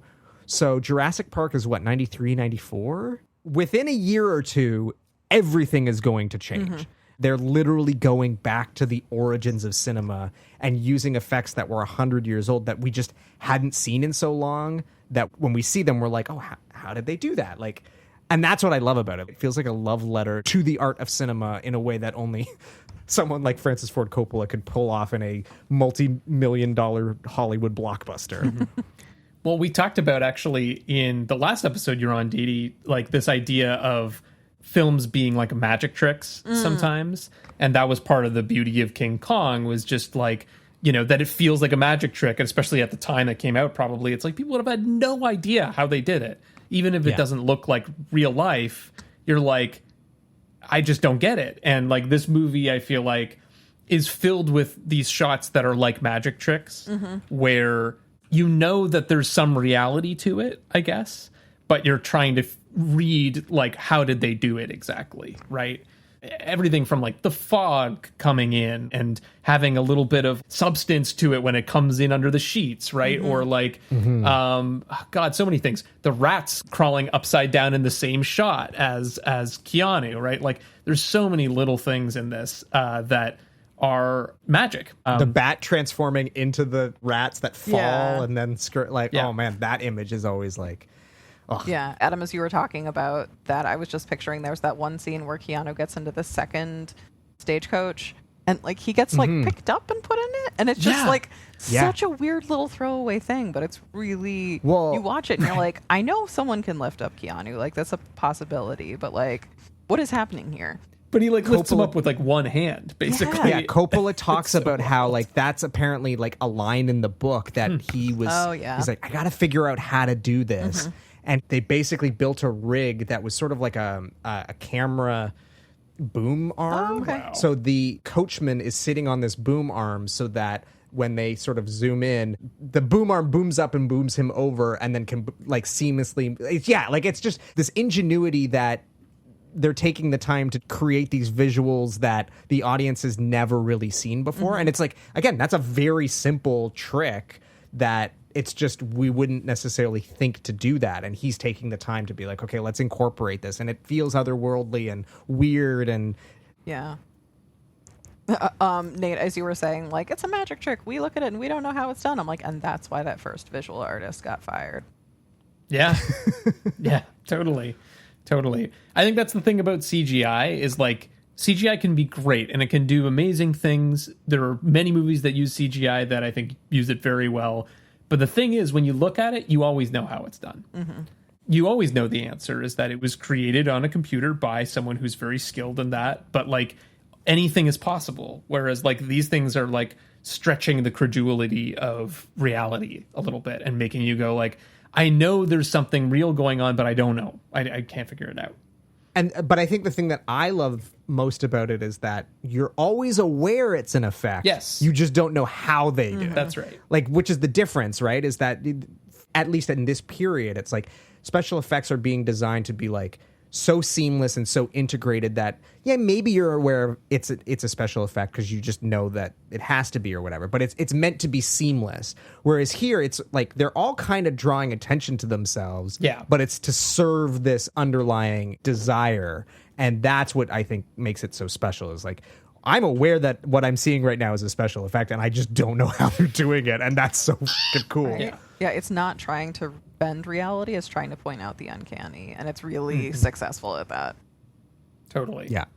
I mean, I do feel like the sort of cinematography and editing is kind of an extension of this whole aesthetic in this movie, too. Two things that come to mind immediately are, number one, you have those like POV shots when the wolf creature's going through the garden that are like right out of Sam Raimi movies. You know, like which is, so it's actually like a fairly recent reference compared to a lot of the other stuff that's going on in this movie. And similarly, you have the red blood cells too that come in throughout the movie that are sort of like intercut with other scenes that are about vampirism and all this sort of stuff. But it's like, well, yeah, you could have looked at that under a microscope, but the sort of technological or like scientific imagery feels very at odds with the gothic imagery of the rest of the movie. It's very collagey, right? Like you're getting all of these other elements in there too that aren't necessarily strictly within the period setting. Yeah, totally. Pixelization is what they call that technique with the wolf POV. Oh, interesting. And again, on the documentaries, they show like some tests. But my understanding is that like pixelization was sort of made famous, or at least like a lot of experiments were done at the NFB. I can't remember the name of the filmmaker offhand, but yeah, you know the guy I'm talking. Not Marshall McLuhan. McLaren. Yeah, Norman McLaren. I think he was like, I think so. I could there's be a mistaken, short in particular that reminds me of that style where it's kind of just like stop motion almost, but with people and real places and not sort of like a miniaturized thing. But there's a whole like short where it's like two neighbors and a fence. Yes, that's the famous one. Yeah. Yeah, I didn't realize that was the same technique though. That's interesting. Yeah, because I remember when I saw it, it's funny because that is the one effect that I remember being sort of bowled over by at the time, being like, how could I recreate this with my modern Sony Handycam? And I was like experimenting with like slow shutters and different frame rates and stuff and never really managed to achieve it. But I just like, I loved that visual language of that. I guess it is sort of like a form of like stop motion, but the idea is like you're not moving models, but applying that same idea of like stopping the camera and progressing. But you're right, Nate, like Sam Raimi makes a ton of use of that in The Evil Dead. Right. And I guess that's how they achieve, because I was wondering this when I was watching the movie. There's one scene where they do that and the creature comes across like a rose or a flower of some kind, and it sort of wilts in the moment. Right. And I know how they do that in the other scenes where it's like a still image, right? But like in that context, I was like, how are they doing this while this thing's moving? But if it's stop motion, that makes a lot more sense that you could kind of like pause for a moment and have that effect happen and then keep moving through. Very cool. Like I said, worth tracking down the special features on the, because they go into great detail. And one of the commentaries is the two Coppolas basically, and Roman does sort of outline how he does some of the techniques. It's really, really, really fascinating. Nate, you also pointed out in our document something that I wanted to talk about: the parallels to another Francis Ford Coppola movie. Yeah. So there is a particular scene in this where, is it John, Keanu's character, and Mina are getting married, and it's intercut with Lucy being attacked by Dracula. And it is very similar to a montage in The Godfather. It's this Catholic imagery of someone being baptized and the family and all of that, and then just these like bloody murders being intercut with it. And this is almost exactly the same trick. What did you think of that scene? I think it's great. Yeah, I didn't make that connection in the slightest, but there are certainly like so many films that juxtapose like innocence / celebration with just like mayhem and violence. But it works. It works. I always get distracted by Winona Ryder's outfit in the church because she's got this like pillbox hat thing. Yeah, as you do. This is the whole point of this movie, is right to be distracted by costumes. The woman who plays Lucy is absolutely incredible, and that, I don't know, we could probably spend like an entire podcast going into like how this film deals with female sexuality, and like she's just like having orgasms left and right, and apparently this is a terrible thing. So well, that is interesting. Like, that's the thing that I think is the biggest difference between The Godfather and this, is that it's not just about like violence and innocence. It's also about this sort of like formal staid love and like sexuality, right? Animalistic sexuality. literally, Right. yeah. Right. And I feel like at the end of the wedding scene, Keanu and Winona have a kiss that is like a little bit more than a wedding kiss. You know? Yes. Yeah, they're like fully making out. I don't know what that exactly means, but it's interesting. Also, she drank the wine through her veil. Did anyone else notice this? No, I didn't notice. She doesn't lift up the veil like you would in church. Like, she kind of drinks it through there. And last Halloween, I had a Halloween costume that covered my face, and I kept drinking beer through it, and it was a terrible decision. So I just like kept looking at that, and I'm just like, don't do it, girl. But yeah. That's funny. Well, that's the other thing, of course, is they're drinking the blood of Christ, right? And yes, so like absolutely. that's the other obvious connection there. Well, that maybe works as a quasi segue into the last thing I sort of want to talk about, which is the romance of this movie, the whole romance element. And I will say, this is one horny ass movie, but it's supposed to be a love story, and I guess love and lust are intertwined. But you know, again, Coppola sort of credits the screenwriter James Hart with adding that element and saying, you know, as much as this is going to be a strong adaptation of the book, he's added in this romantic subplot or fleshed it out more. And I'm curious as to like what your sorry, pun not intended, but I will pat myself on the back. No, but I'm curious, like, for the two of you, and maybe Nate especially, because you're the one who's the freshest to this, seeing it for the first time. What are your thoughts on that romantic subplot? Did it work for you? Did it feel kind of out of place? Did it feel like it's padding? What is your take? I love it. I think it's great, because I think it's hard to find something new to say about a story this old. And I think that it adds a whole other way to read the story that would not be possible without the romance. Because I think the prologue, it reframes what you would read in the book completely. And this idea of the sort of reincarnation of his love. Like, number one, I think him like denouncing God, and that's the source of his like vampiric powers, is fucking cool. But that's all driven by the love story, right? And it doesn't work if it's not powered by this passionate love that he has for this woman who has killed herself. And then the idea that, like, you know, in the book, she's very hesitant about like drinking his blood and all this sort of stuff. But by that point in this movie, she's down. She's like so into it, and she voluntarily does it. She like gives an enthusiastic consent. Well, and he even says to her, like, I don't want you to. And she's like, no, I want to do this. Like, I'm going to do this. Like, I think that's what's exciting about this movie, is that it takes that spin on it, and that at the end of the movie, she's also an important part of the ending, right? Because my understanding is that in the book, one of the suitors and John kill Dracula while he's still in his coffin, and that's it. But it's so much cooler to actually have Mina be the person who does the final blow and to have that moment. She ends up being the protagonist of the movie, even though it kind of bounces around a little bit over the course of it. So I love it. I think it's great. Dede? I do like it. I think it adds to the grandiosity of it. For me, she doesn't get a say in any of this. Like, she kind of does, but since it's this thing that has been dictated through the stars for however long he's been looking for her, it just kind of feels like fate could either be very limiting or incredibly romantic, and I think it chooses to see it as the latter. But yeah, that's just the like romantic curmudgeon in me.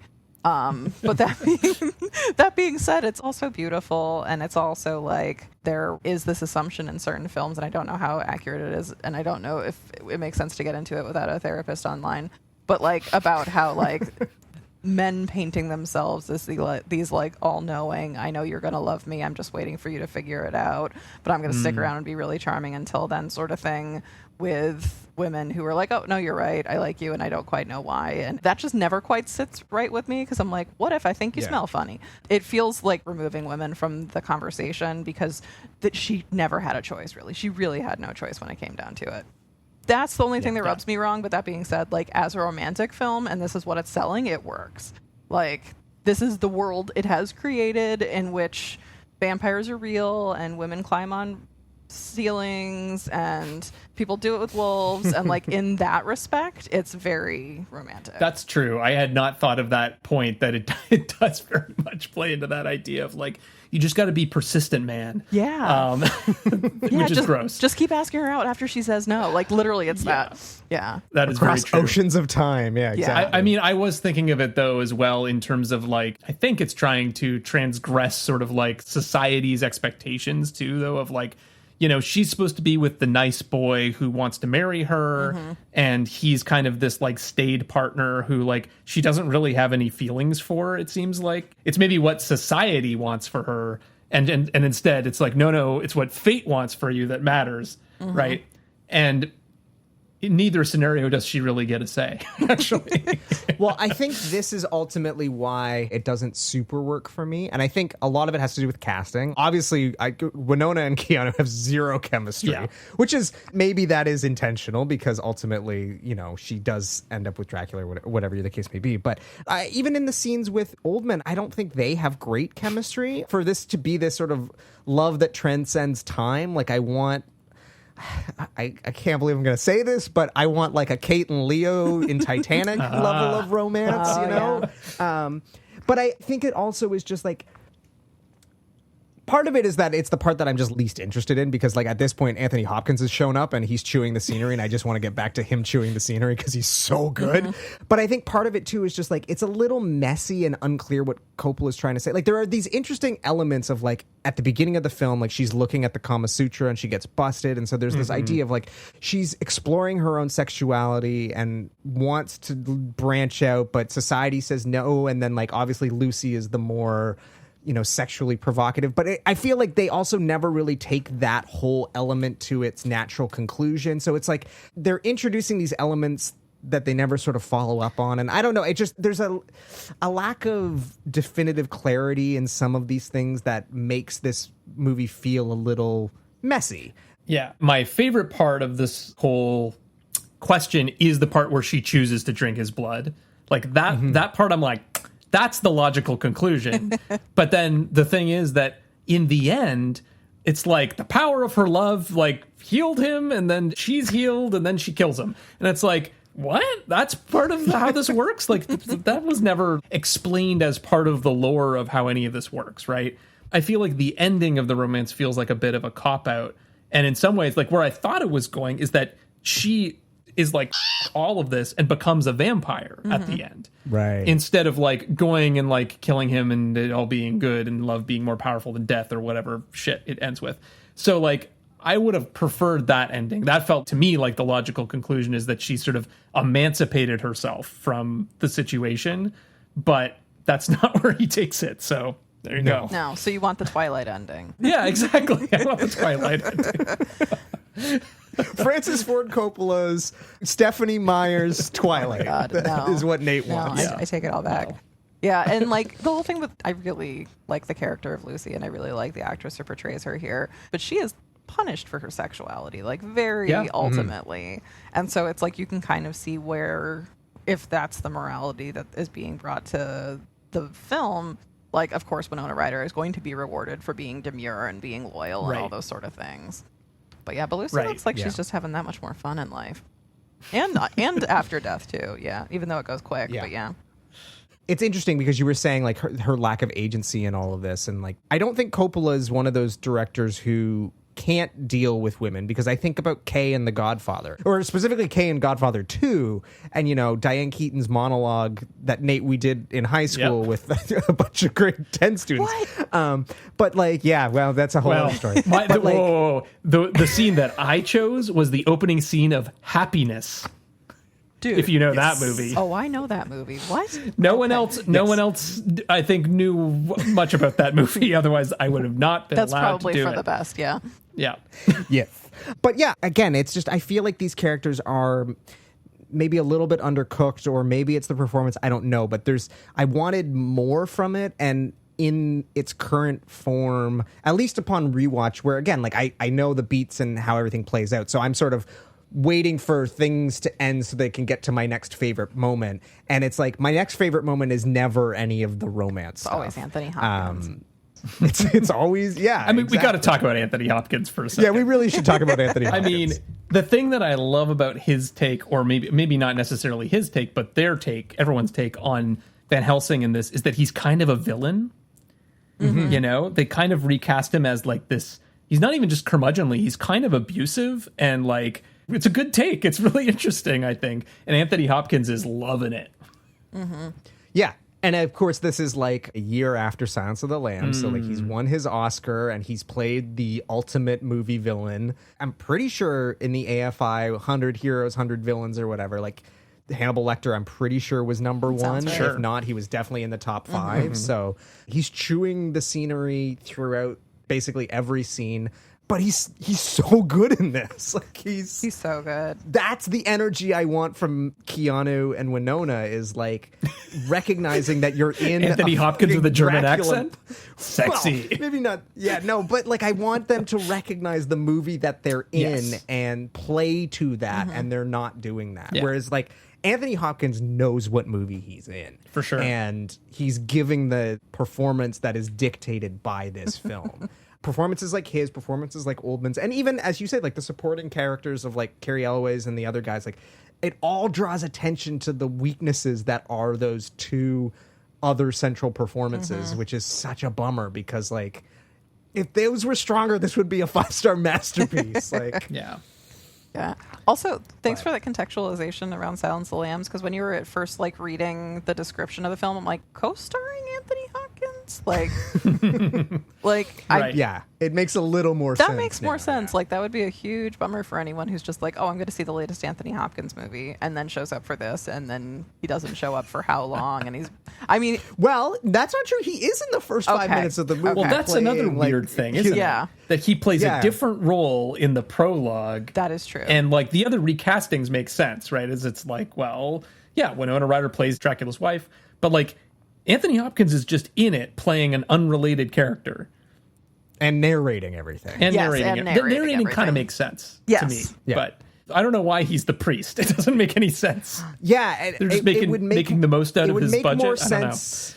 No, I was going to say it would make more sense again. The theatricality, like the idea of like a troupe of actors or something. If the other roles, if Cary Elway's and all the other people also showed up in the prologue, but as far as I can tell, they don't. So it's this weird thing of like, yeah, you only get Oldman, Ryder, and Hopkins in the prologue. But again, maybe it's supposed to tie to this idea of like, you know, Van Helsing, you know, he's going to complete this.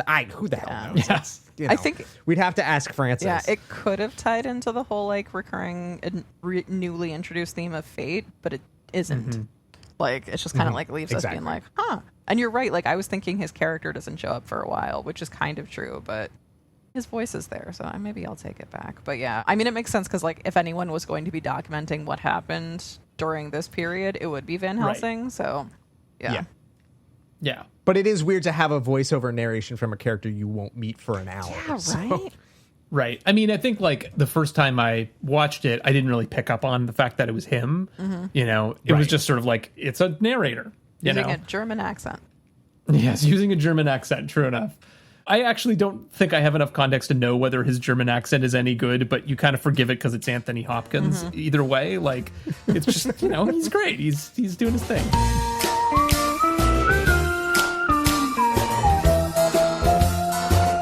Well, that brings us to my favorite part of the show, which we call the parts that seem like Simpson jokes, but aren't. I mean, this is not...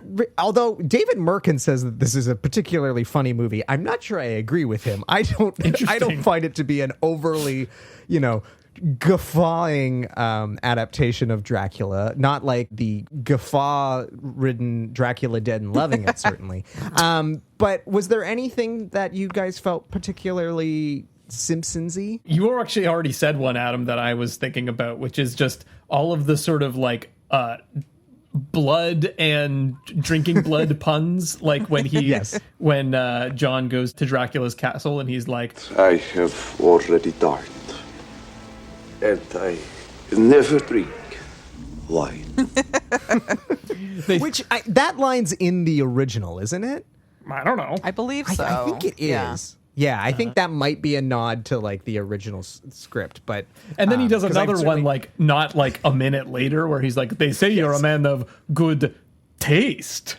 You know. So nice to meet you. Yeah, exactly. What killed the dinosaurs? The Ice Age. Right. That could have been in the Simpsons parody, I feel like. The other thing that I thought was also very Simpsons-y, or maybe just kind of had a comedic element, is just the three suitors, right? And particularly the rich Texan. But just the idea that you have these like three guys that are all kind of like, number one, they're all falling over themselves for the same woman and seem to not really mind that they're like sharing that space. Yeah. But then they all become bros. That's the other thing that's really strange. Even after she picks one of them, they all are still kicking around and helping out. And yeah, definitely. And that rich Texan has some great vests. He really does. That actor is great, and I don't know anything else he's been in, but he's so good in this. Yep. Yeah. I would watch their buddy comedy. Yeah, exactly. Yeah, definitely. Well, for me, the moment that stuck out to me is when Lucy... Mina asks, how did Lucy die? There's this pitch perfect cutaway to them standing around her coffin with her head cut off. And then Mina asks if she was in great pain, and Hopkins gives this incredible line delivery of, yeah, she was in great pain. Then we cut off her head and drove a stake to her heart and burned it, and then she found peace. Doctor! And he's just so nonchalant. I don't know if it's necessarily very Simpsons-y, but it is definitely the one laugh-out-loud moment in it that came to mind. So, yeah, not a particularly funny movie. No. But, you know, that's okay. I'll give it a pass.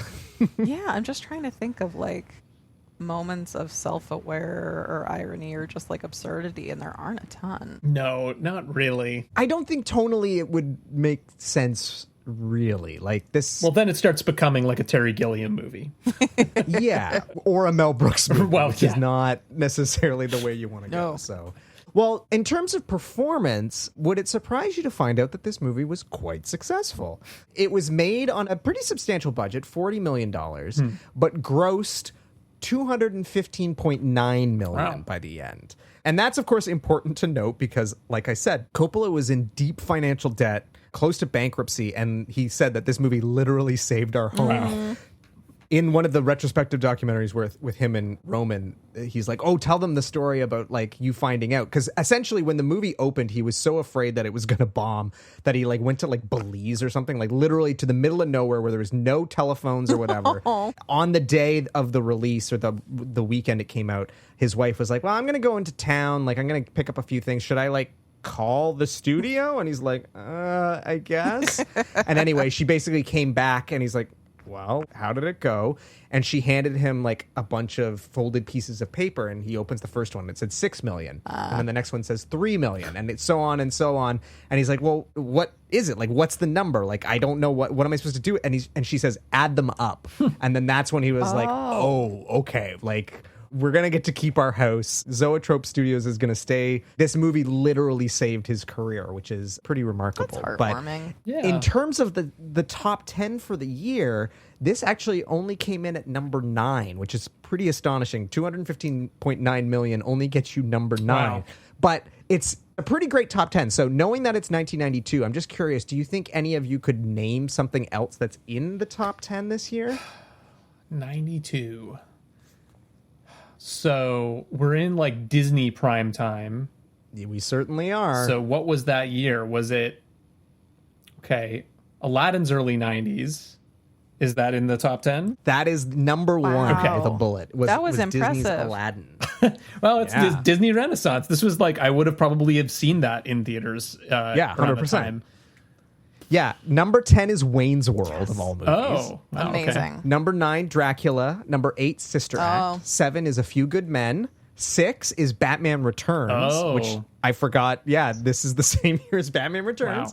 Wow. Number 5, Lethal Weapon 3, of all things. Never have got that. Number 4, Basic Instinct, a movie that I like. Nate doesn't. Number 3, Home Alone 2. Okay. Number 2, The Bodyguard, the Whitney Houston movie. And then, number 1 is Aladdin. So I wouldn't have guessed probably any of the other ones. Yeah, it's a easily. weird top 10, but those are all definitely big movies that have pretty long tails. But yeah, it's and again, what a weird year. This really stands out on that list. Yeah, 100%. This is unlike any of those. Yeah, like the closest is maybe Batman Returns in terms of like a very stylistic blockbuster, but even that's completely different movie. Yeah, and I feel like with the exception of Lethal Weapon 3, I would have re-seen all of those films within the past 5 years and had a conversation about any of them. There's also like a giant Robin Williams Aladdin mural not that far from me in Chicago, so I think about that movie often. Oh, did you see, during the recent Disney event, when we're recording this at least, David Silverman was there and he was actually live doodling Simpsons cartoons. And one of the things he actually doodled was the genie as comic book guy. That's amazing. Which is pretty great. I think we reposted it on our Twitter. So okay, I'll go find it.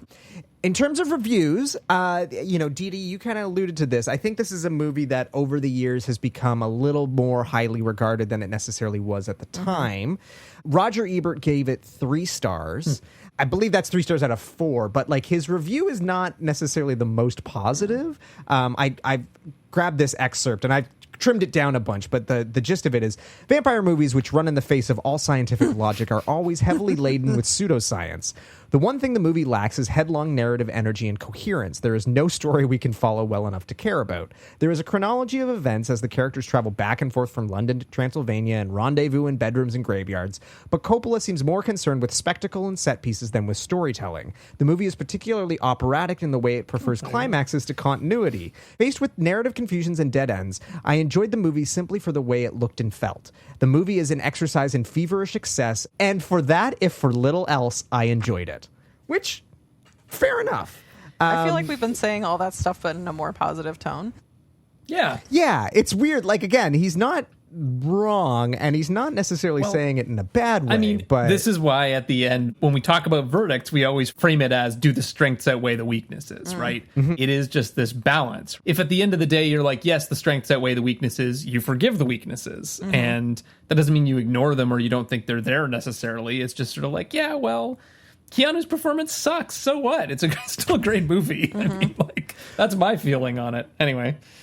Well, Tom Hibbert of Empire Magazine gave it only 2 out of 5 stars. And this, the review is dated from like the late 2010s. I don't know if that's when it was like simply published on the website or if this is actually from when the film came out. But he says the film is a calamity, a muddle, a mishmash, nothing but blood spouting from the mouths of the undead. Fake accents steal up upon you without warning. Does Gary Oldman really say I am the last of the Formica? Probably not, but it makes little difference. So labored is the plot. Bram Stoker's Dracula is all style, no content, though Tom Waits as the insect-craving crackpot Renfield is rather marvelous.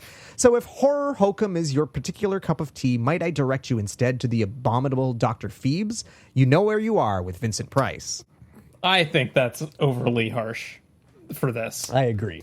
I mean, to be fair, Empire Magazine is British, so they may have been like, this accent's inexcusable. This is true, and they're not wrong. But I don't agree. I didn't find the story so impossible to track that it ruined the movie for me, which seems to be like the gripe of both of these, is that it's not narrative enough. I don't think I agree with that. I don't know. What do you think, Dede?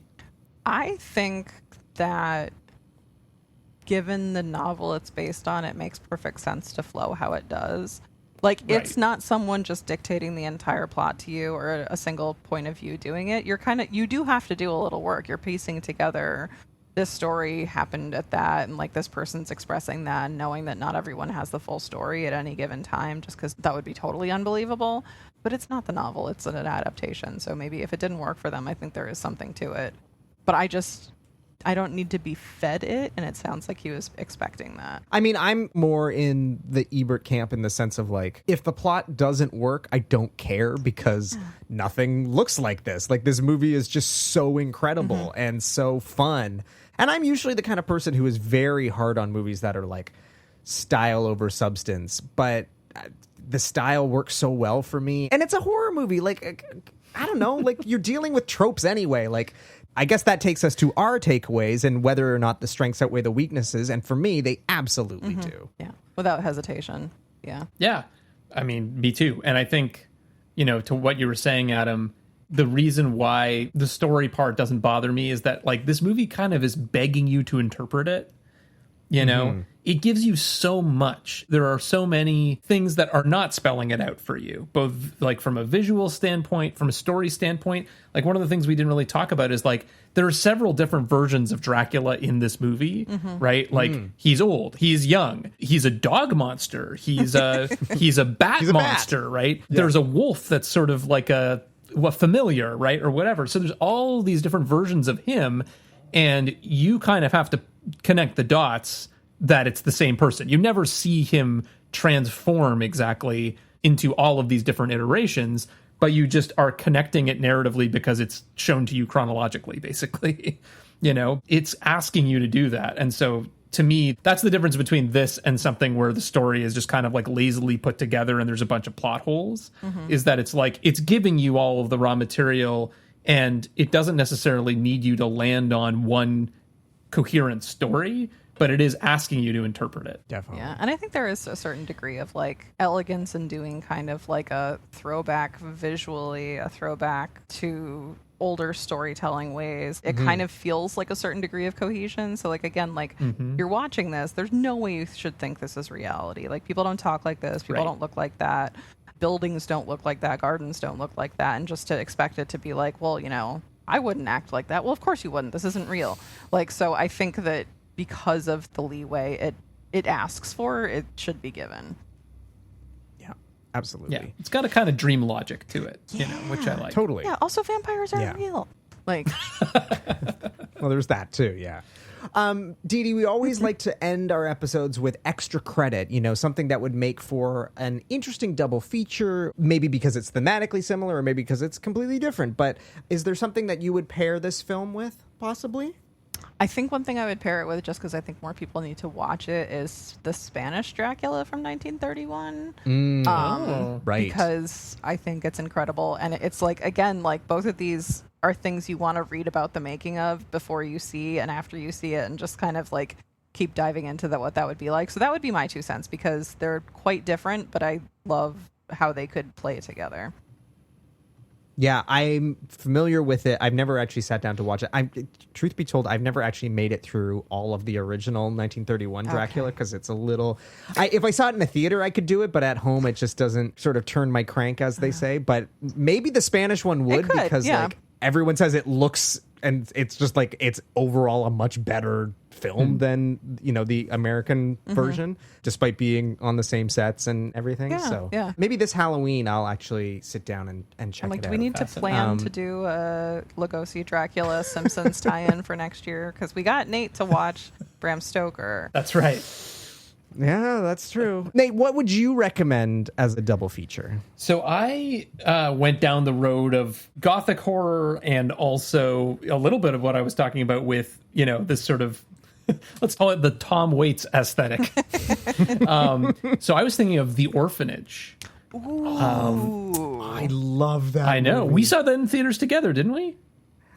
No, we watched it in our dorm room together in First Year University. Yeah, because we couldn't see it in theaters because I don't think it was playing anywhere here. Or if it did, we missed it, but we definitely watched it together. I mean, it says a lot to me that my memory of it is as though I saw it in theaters, right? And I haven't watched it since then, but it left a huge impact on me because I just think it is a very scary, disturbing movie, but it has also this sort of operatic tone to it a little bit. It's very melodramatic, visually stunning. It just kind of ticked all of those same boxes for me. No vampires in that movie, but I do think tonally it would be an interesting match for this one. Yeah, that movie rules. Yeah. It scared the shit out of me when we were watching it. I remember, like, it was just, yeah. I'm literally looking it up right now because I'm like, I don't think I own that movie, and I want to. So my suggestion would be one that I've mentioned it a bunch on our show, but I don't think I've ever formally recommended it, which is Sleepy Hollow, which I've said is probably in my top 3 favorite Tim Burton movies. Again, it's playing with that sort of theatricality. It's a modern take on a classic tale that has been told before. It has Johnny Depp as a romantic lead, which this movie was supposed to have. But yeah, I love that movie. I rewatched it last Halloween.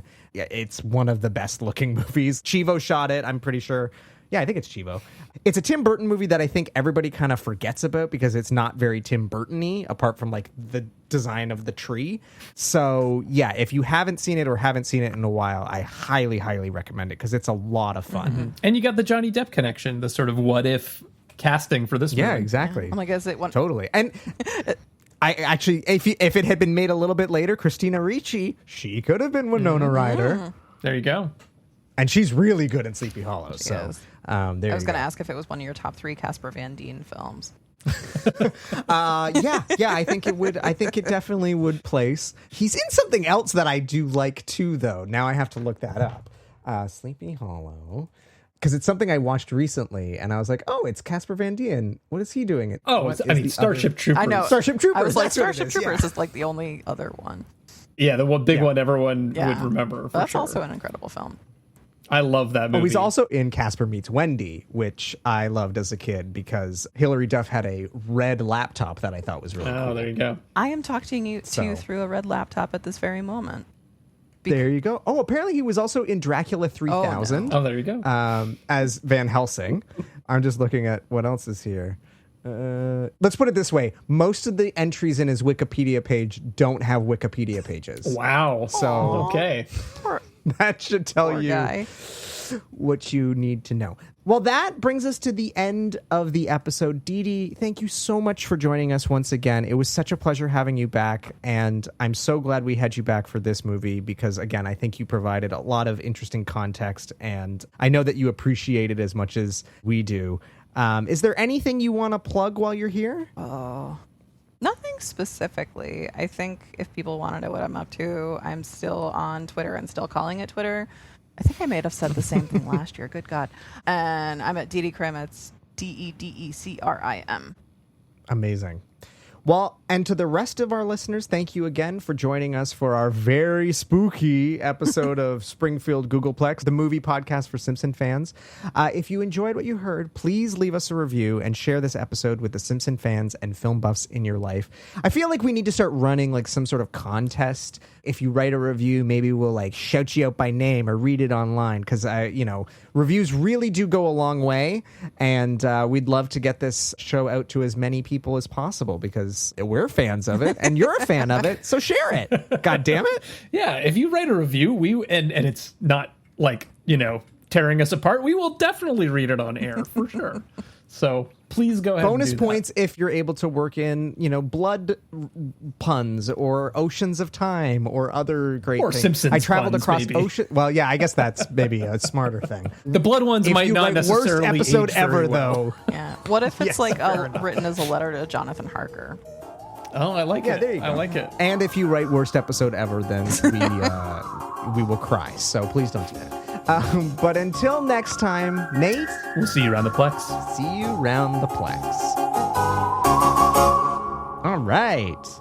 Yay. That's that. Dede, thank you Yeah, again. thanks so This was much. so fun. This was lovely. Yeah, I'm just like, as a total aside, I'm still doing my Simpsons rewatch from beginning to end. And I'm up to Awesome. I'm up to season 29. This has taken me like 2 years now. Oh, Yeah. wow. Yeah. So you're not doing what we call our rewatch, where we just stop at a certain point. You're like really. I'm really dedicated, and I was thinking, because my sister asked me, she's like, "What are you going to do when you finish?" I'm like, literally start over.